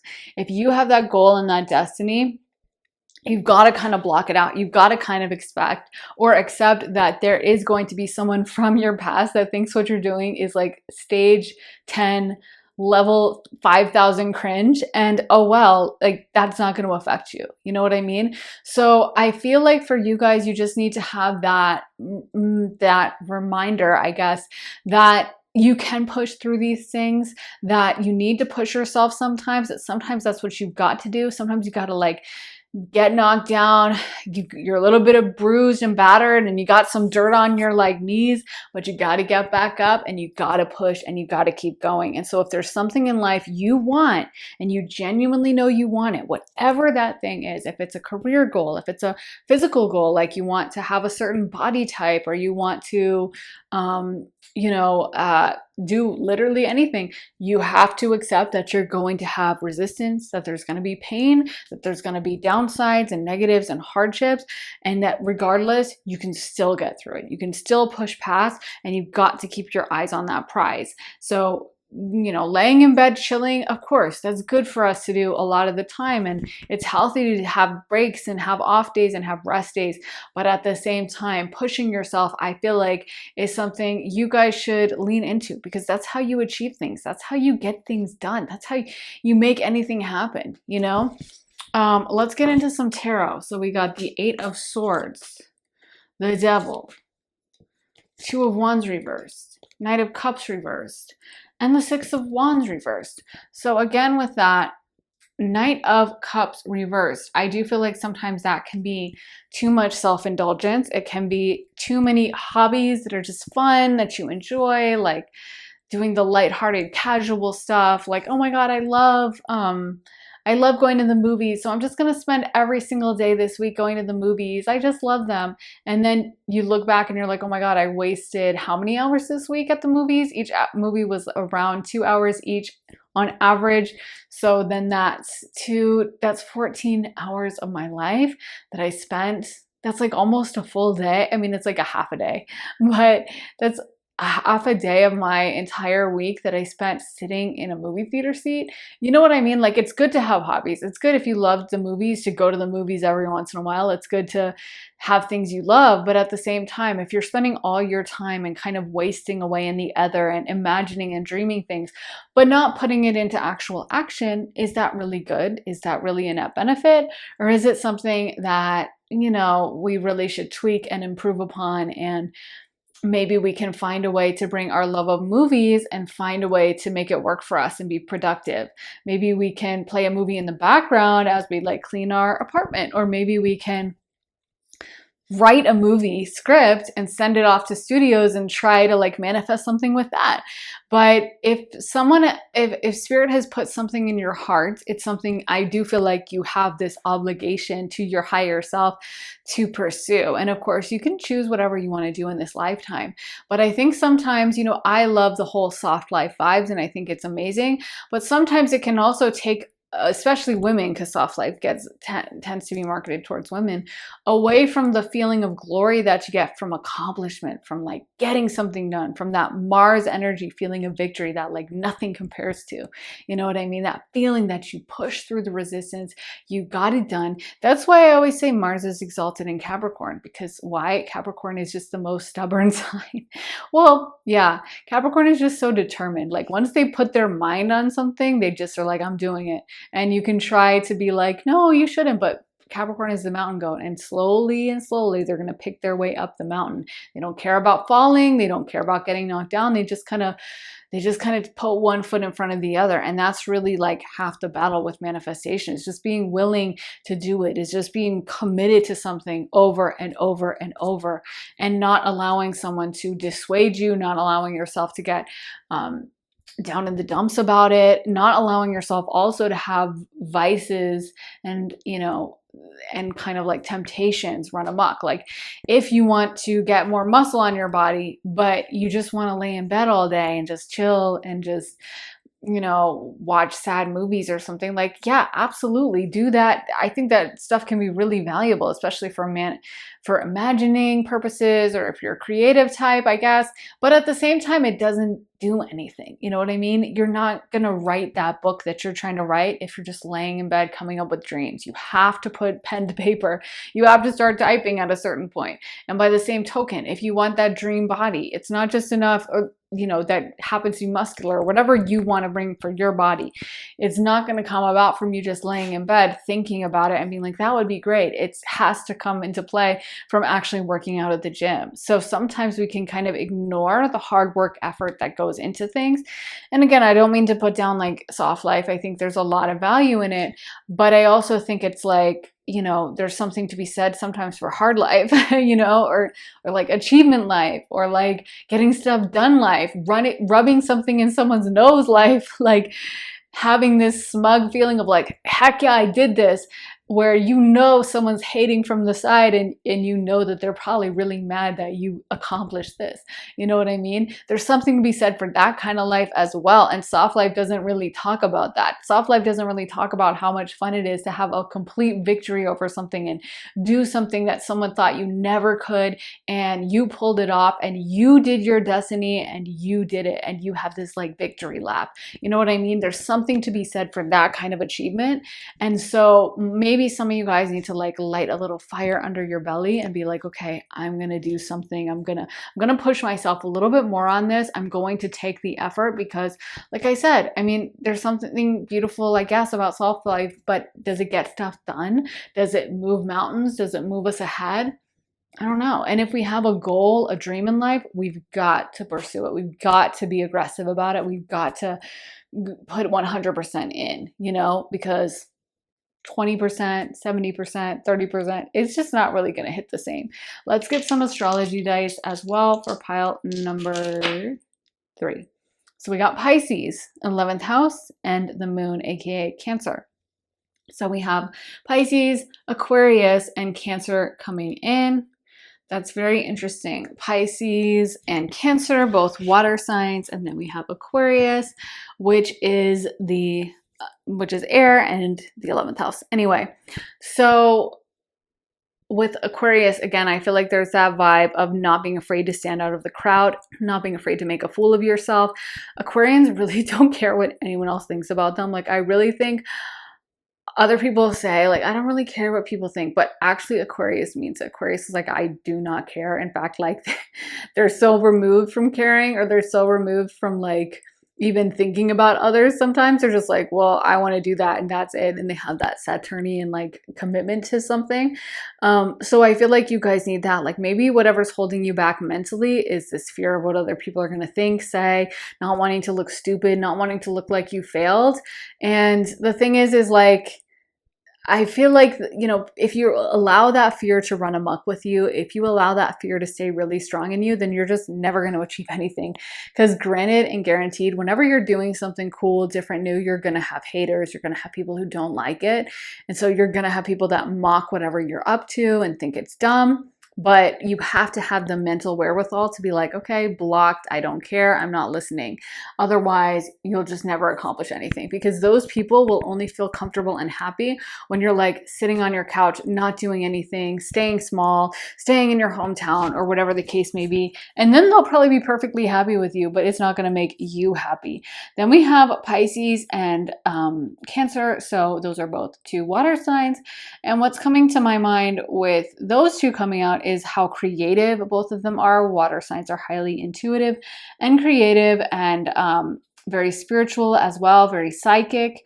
So maybe this is a download Spirit has given you. Maybe Spirit keeps putting something in your mind, this niggling idea that just keeps coming back, and you just can't get away from it. It just keeps kind of wriggling around in the back of your head of like, come on, pay attention to me.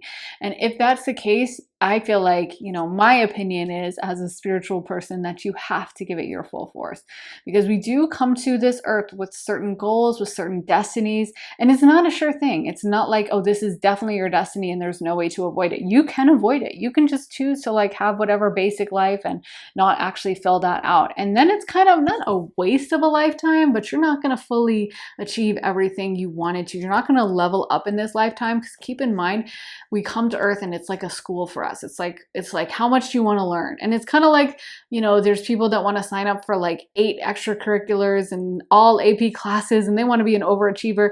And those people often have really hard lives and kind of, difficult circumstances and like repeated traumas because they're learning so much. And then there's the people that kind of are like, oh, I'm cool taking the basic level course and I don't need extracurriculars. I'm just going to chill. In fact, I don't know, some of my friends in high school, they had this one, I don't even know how they got it, but it was like this one study period, and they would literally have a study hour where they would just go in class together and do nothing.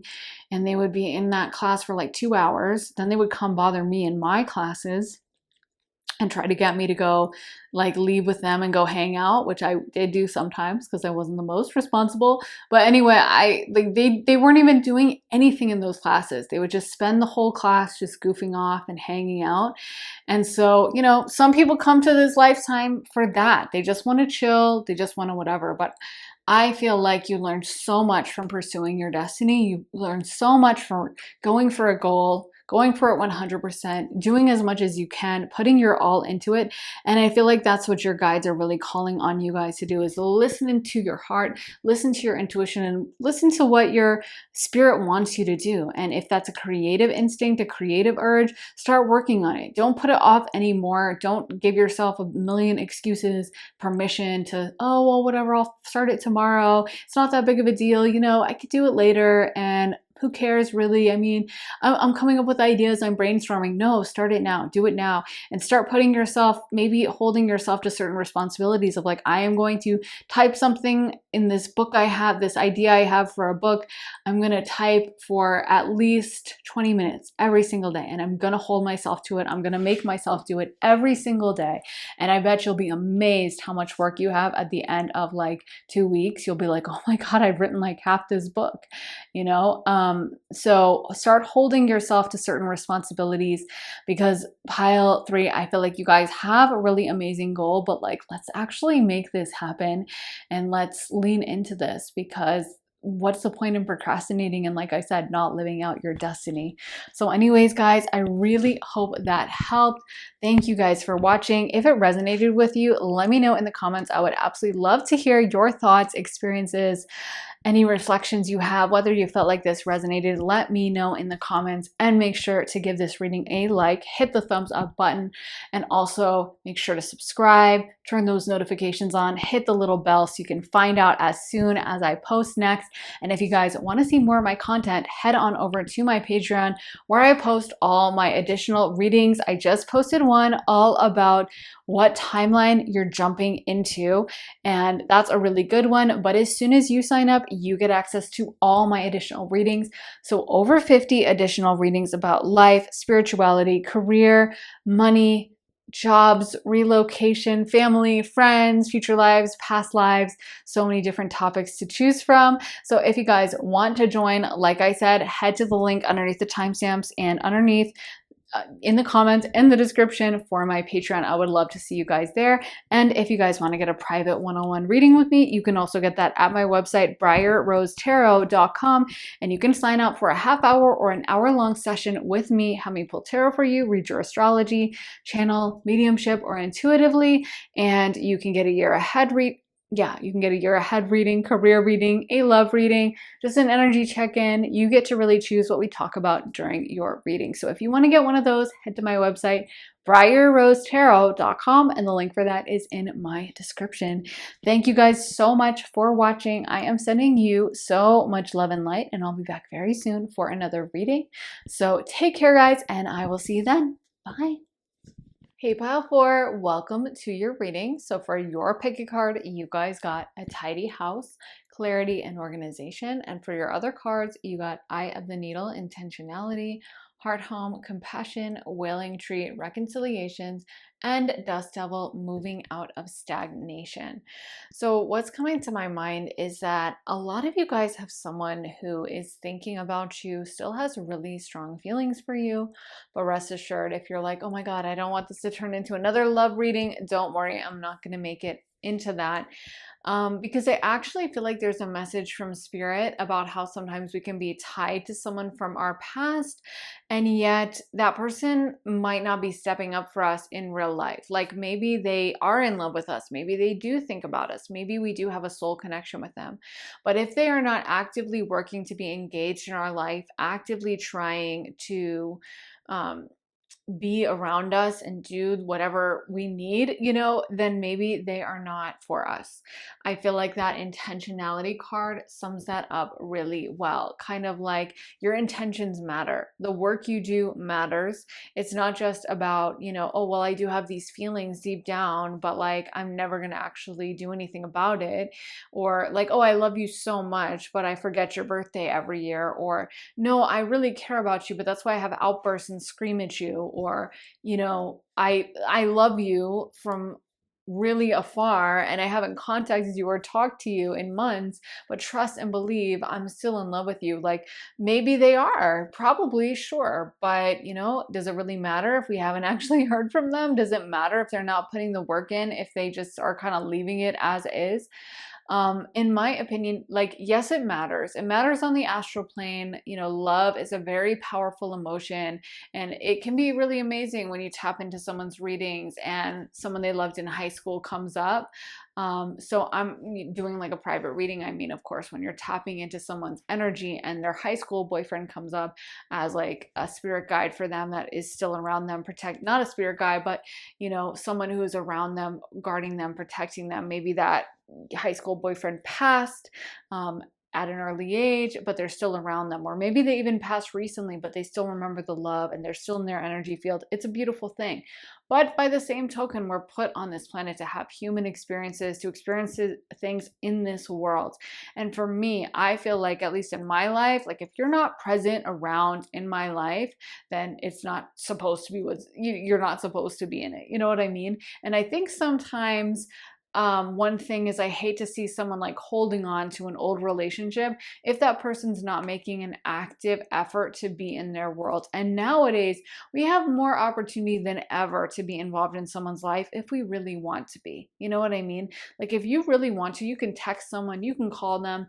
And there is something to be said for anxiety, for people who are afraid of rejection, for feeling like, oh my God, we left things on a really bad note. And if I reach out to them, then maybe they will slam the phone down and hang up on me. But by the same token, if someone is not making any effort to be in your life, or if someone isn't responding to your tags, if someone isn't planning dates with you, then that's not really the energy you want around. It's kind of like, honestly, I'm not trying to be harsh, but kind of like loser energy. You know what I mean? Like that person who just never really does enough. Like that person where you're like, oh, did you take out the trash? And they're like, oh, well, I thought about taking it out, but then I got distracted and I do. It's like, okay, but at the end of the day, your thoughts about the trash isn't going to actually move it from the trash can to the street. So someone's got to lug that bag of trash out. And by the same token, it's like thoughts and feelings and emotions can only do so much. And someone can carry you in their heart. They can be in love with you. They can care about you so much, but if they're not actually taking the steps to make your life better, to help you, to walk through this life with you, to protect you, to improve your life, to comfort you, to be there for you, to be with you as it exists in this physical realm, not on the astral plane, but in this physical realm we live on Earth, then does it really matter that much, Because the only thing I hate is when I see someone like wasting their time thinking of an ex, or wasting their time with someone who never really does stuff for them, wasting their time with someone that they hope one day is going to fall in love back, or maybe they love them back, but they don't really take the active role in the relationship of like showing love. Either way, you deserve someone who's going to show up for you. You deserve someone who is going to do as much as they can for you, who is going to step up to the plate for you, who's going to make your life materially better and try to help you, who cares about you, who nurtures you and gives you that love and that, physical presence and all those things.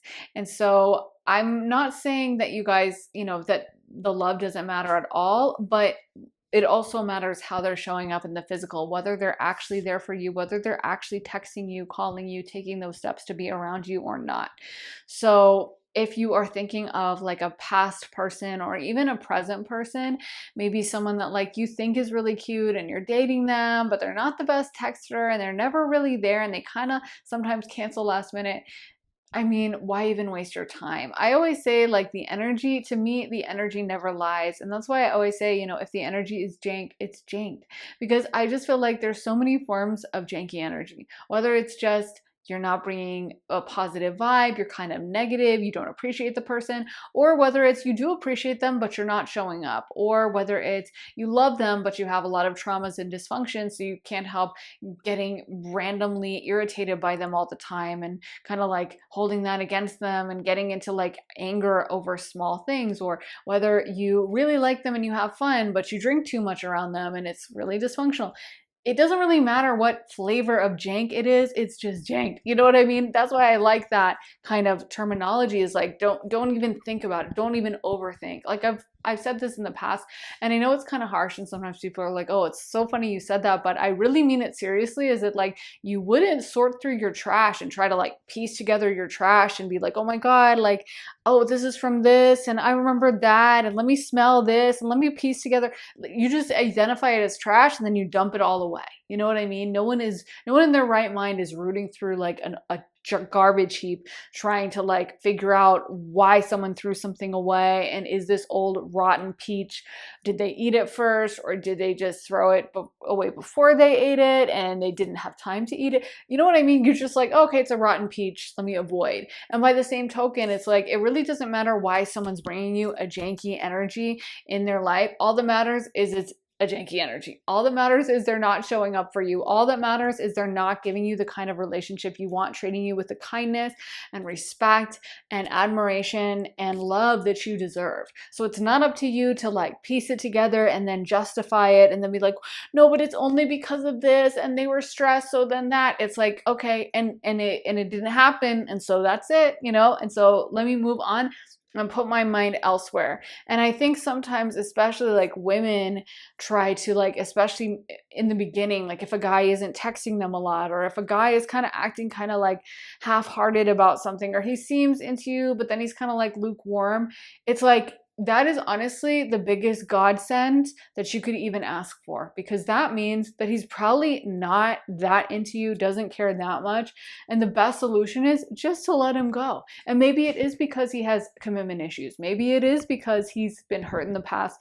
Maybe it's because he just doesn't like you. Maybe it's because he's crazy. Who cares? The point is, it's not for you, and he's showing you that up front. So listen to that. And by the same token, it doesn't really matter if someone's love of their life, ultimate soulmate goddess person that they just think about obsessively all the time. Okay, if that's the case, why isn't he stepping up? Why isn't he contacting you? Why isn't he a present part of your life? If he's not doing it, then that's all that matters. That's all you need to know. It doesn't really matter the why. It doesn't matter the how. It could even be your guides dissuading them, but that maybe he's like wanting to text you and he's picking up the phone and typing out a text, and your guides like put it in his mind like, don't do it. Either way, take it as protection, take it as a blessing, take it as a good thing. Because all the time when I've seen relationships that have crashed and burned, and one side was like dragging it along, trying to make it work, the other person wasn't that into it, but the other side was like, oh, I'm going to be on my best behavior, I'm going to win this person over. Maybe they have commitment issues, they have daddy issues or mommy issues, and they, I'm going to show them with my love, or I don't think they were that into me, maybe like I'm not really they told me I wasn't their usual physical type, but you know what, I think I won them over now and they're kind of into it. It always crashes and burns sooner or later, because the energy itself is not going to change. All you can do is understand energy, feel the energy, and react to it. So I hope that's making sense, but I just feel like for some of you guys, if you're keeping your heart on hold or tolerating bad behavior or waiting for someone who's been kind of not really putting the effort in, This is your message to stop doing that, and that you deserve so much more, and you deserve someone who is going to show up for you, is going to give you their all, and where you're never really going to have to second guess, like, I don't know if they're in this. I think they like me. Well, I don't know. Sometimes they kind of show up halfway. You deserve someone where you're never gonna have to doubt it, and you know exactly where they stand with you. And I know for me, thinking back on like past relationships, friendships, whatever, maybe it's because I'm just psychic, but I think everyone has this ability where I know for me, like the longest lasting relationships, be they friendships or romantic relationships, I've always known immediately. It's always felt different to me.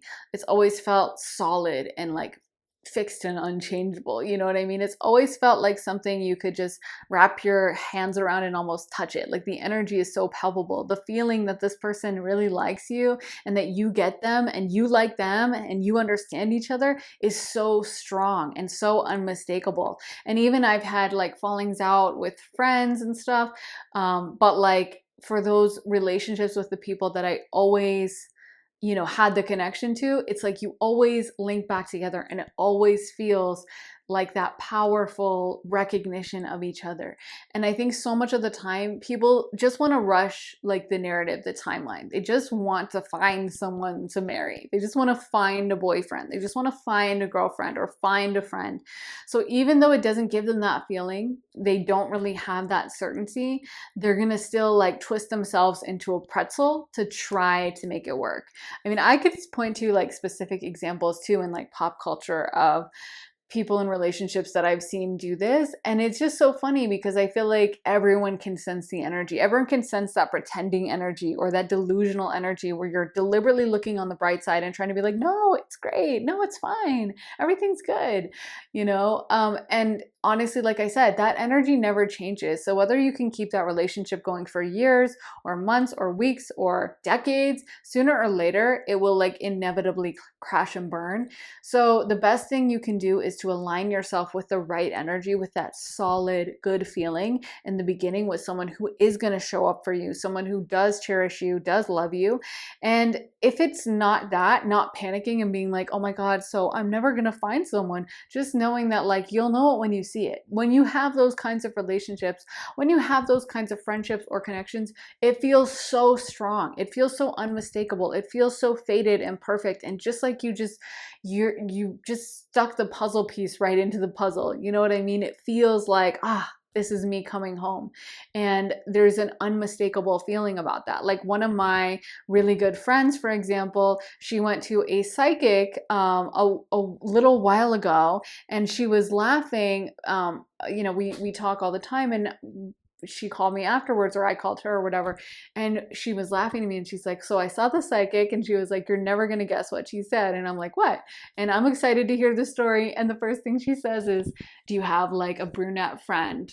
I'm seeing a brunette girl next to you that you've known for a really long time, since you were like 17. And I'm like, oh my gosh. And she's like, yeah. And she's like, she's in your soul family and she's very connected to you. And we just thought it was so funny. Like we couldn't stop laughing just because we are really good friends and we talk all the time. And I'm like, dang, I didn't know it was coming through in your psychic readings.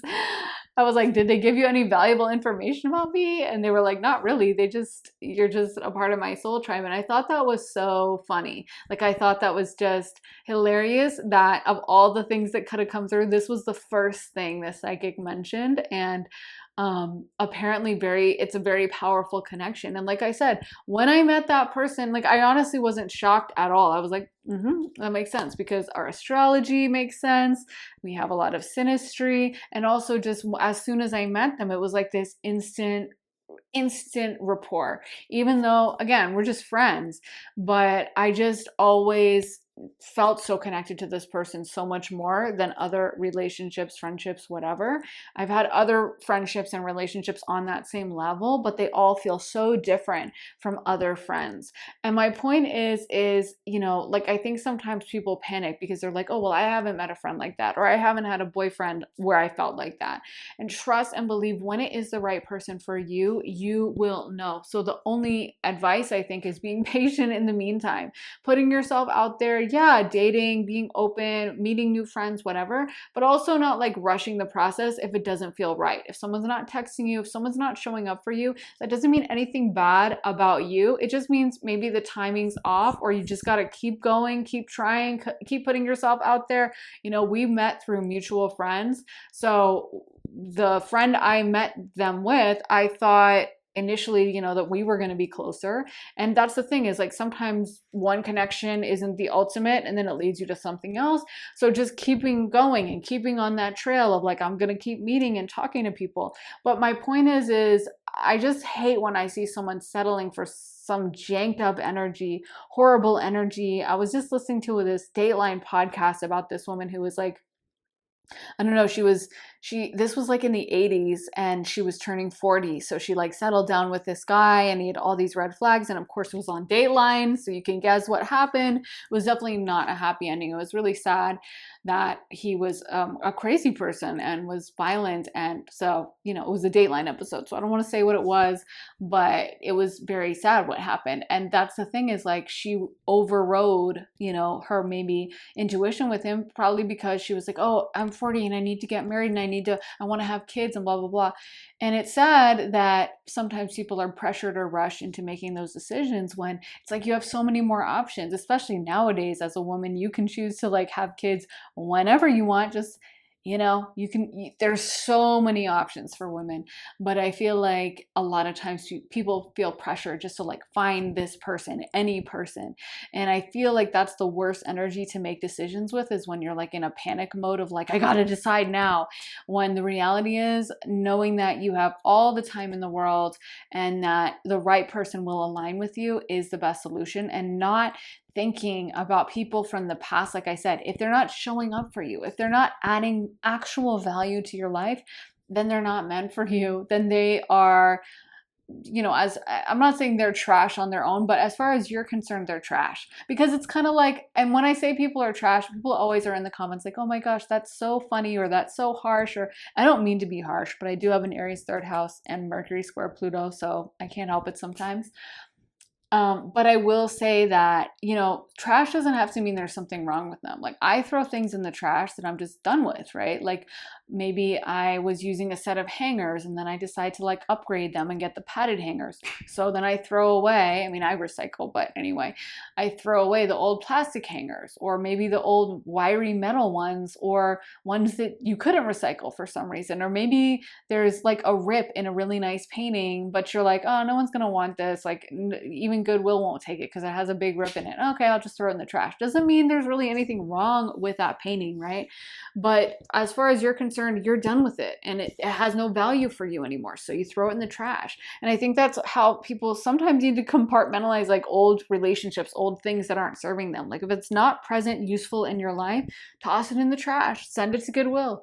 Send it on to the next. Again, not with bad intentions in your heart, not being like, oh my gosh, screw this person and they hurt me and I can't believe they didn't show up for me, but just being like, okay, on to the next, and let me welcome in this new thing. And whatever happens to the old thing, whether it's sitting in a landfill or someone I don't know, thrifts it or something, I don't really care. It's just not my life anymore. So yeah. Okay, let's get into the tarot. So we got the 3 of Cups, 6 of Cups, the Moon card, King of Pentacles. Wow, these just make so much sense. It's all coming together now, seeing these. I'm like, wow, I'm glad that's what I was channeling. I love when the cards back it up. So the King of Pentacles, no one is going to show up for you more than the King of Pentacles. And that's what I love about that card, is like, he is such a, well, he is like, I guess people talk about providers and stuff. He is such a provider, and he's also very like down to earth. And earth energy is all about, I love earth energy because it's less esoteric than like water or air or even fire. I think it's definitely the most grounded and the most like physical.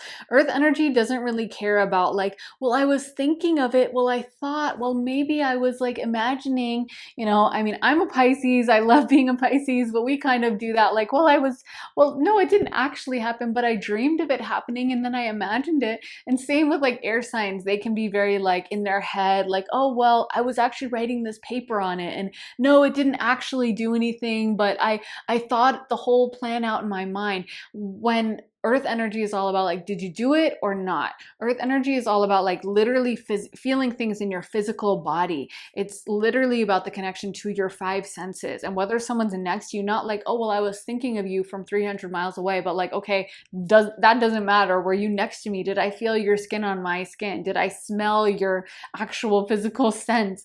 Earth energy kind of likes that. They like, a lot of times they like smelling someone's like actual body odor, not in like a stinky way, but you know, their personal sweat or whatever scent humans give off. They like that. You know, they like the physicality of it. They're not grossed out by like, oh, there's a little sweat, or oh, someone has like a little bit of dirt smudge on their face. A lot of times earth energy is like into that. They kind of they want to feel, they want to like know someone really deeply and on a physical level. And so all that being said is like the King of Pentacles is never going to be like, oh yeah, well, I forgot your anniversary, but I was thinking of getting you something and I really like you, so it's okay, right? Earth energy is going to be like, I bought you that. The King of Pentacles is going to be like, I bought you this, I provided that, I made this reservation, we're going here. Earth energy is always going to give you something tangible. And I feel like some of you guys need to question that. Is this person that you're holding in your heart and you're thinking of and you are putting on a pedestal in your mind, are they actually bringing actual physical value to your life, making your life better on a daily basis, on a physical level? If not, then it might be time to mentally move on. And look what we have echoing that, Six of Pentacles, which is the ultimate giving energy and is all about literally giving, like I said, in the physical, not just, oh, I thought of you, I did something for you, and I was like emotionally like attracted to you, and cup energy. It's all about, I actually have this, something tangible, something you can literally write down, put your finger on, touch. That's the value of pentacles. That's why pentacles are the symbol for money and the symbol for earth energy. It's because it's a tangible symbol of energy. That's what money really is. That's why you give someone money to carry out a service for you. It's because it's a physical manifestation of energy. And so if someone's not physically bringing stuff to you, then it really doesn't matter. And the moon can show to a certain extent, and it is ruled by Pisces, that kind of, not delusional, but a little bit, you know, it depends. It has multiple meanings, but a little bit delusional, or just tying yourself to memory. Moon also rules over memories.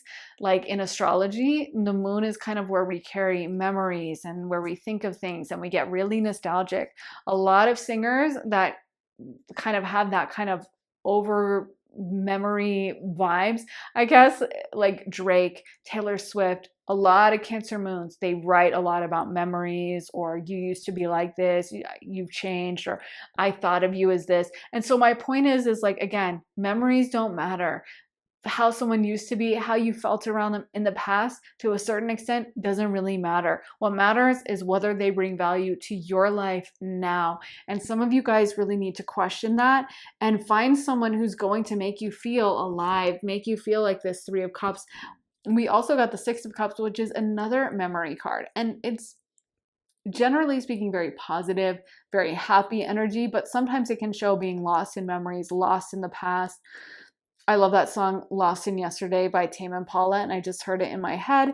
It can be thinking about things that aren't actually here anymore. And, you know, maybe if that's someone that like you lost and they passed away or something, then you absolutely cherish that memory. They are still with you. Their energy has not died, even if their physical body has.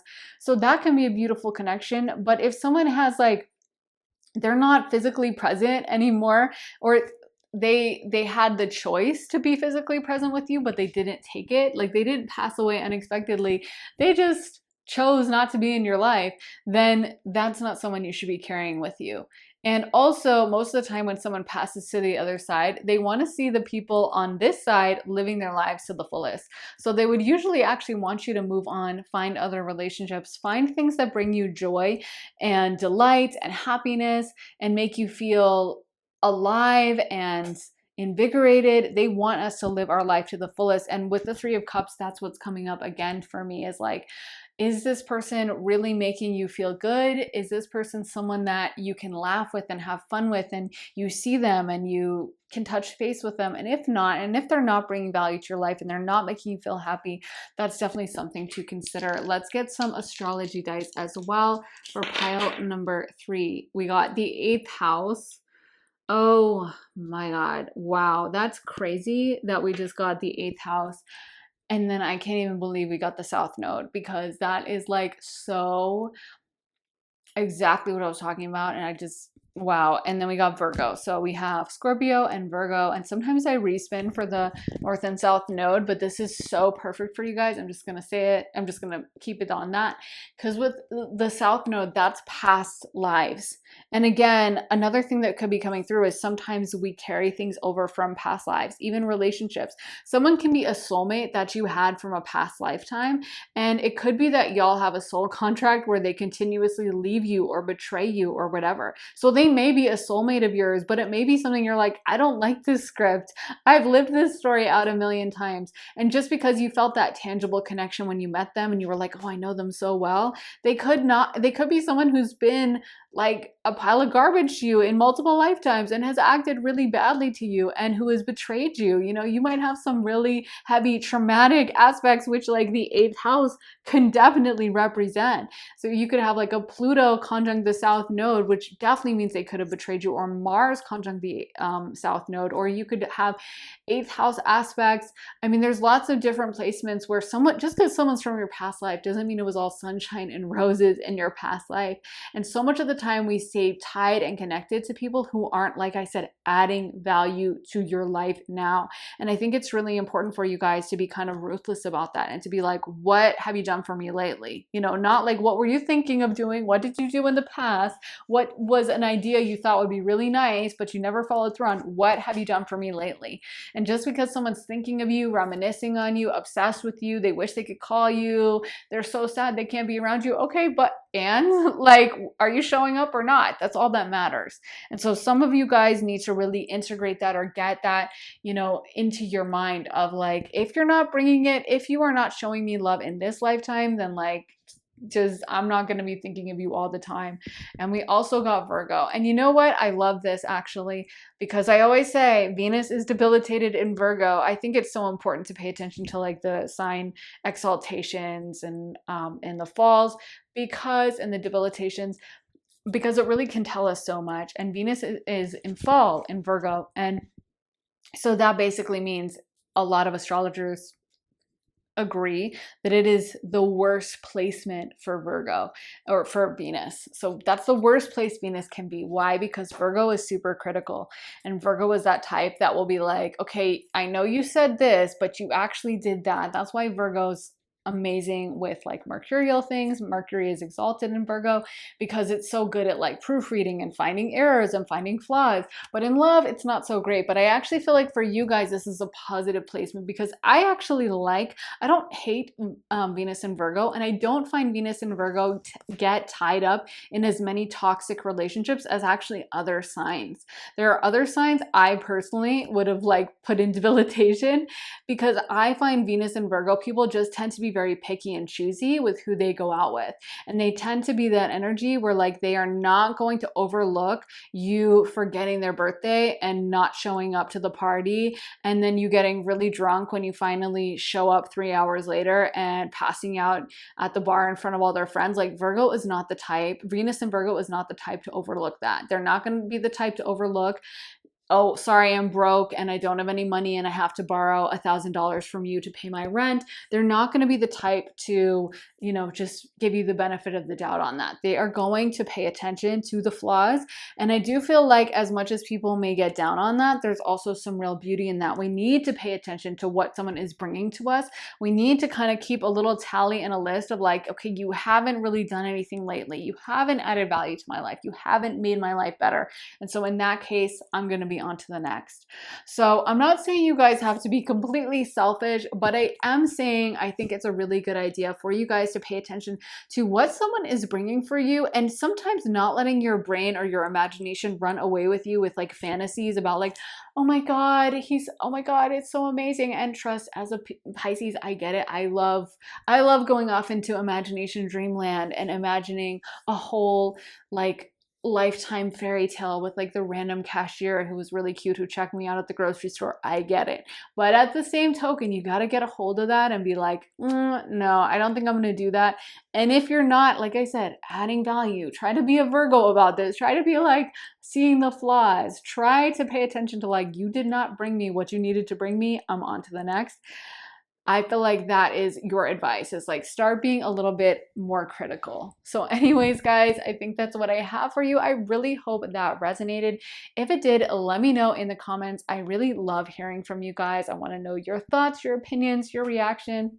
So definitely let me know what you thought down in the comments, and also make sure to like this reading, hit the thumbs up button, and make sure to subscribe and turn those notifications on, hit the bell so you can find out as soon as I post next. And if you guys want to see more of my readings, then head on over to my Patreon where I post all my additional readings. I just posted one all about what timeline you're jumping into, and as soon as you sign up, you get access to all my readings. So over 50 additional readings about love, spirituality, relocation, family, friends, future lives, past lives, career, money, so many different topics to choose from. So if you guys want to see those, head to my Patreon, and the link for that is underneath the timestamps in the comments and the description. And if you guys want to see or get a private reading from me, you can also get one at my website, briarrosetarot.com. And you can sign up for a half hour or a full hour-long session with me. You can get a pre-recorded reading or a live reading. You can ask about love, career, really whatever you want within reason. You can do a year ahead reading or just an energy check-in. You get to really choose what we talk about. So if you'd like to get one of those, head to my website, like I said, briarrosetarot.com, and the link for that is in my description. Thank you guys so much for watching. I am sending you so much love and light, and I'll be back very soon for another reading. So take care, guys, and I will see you then. Bye.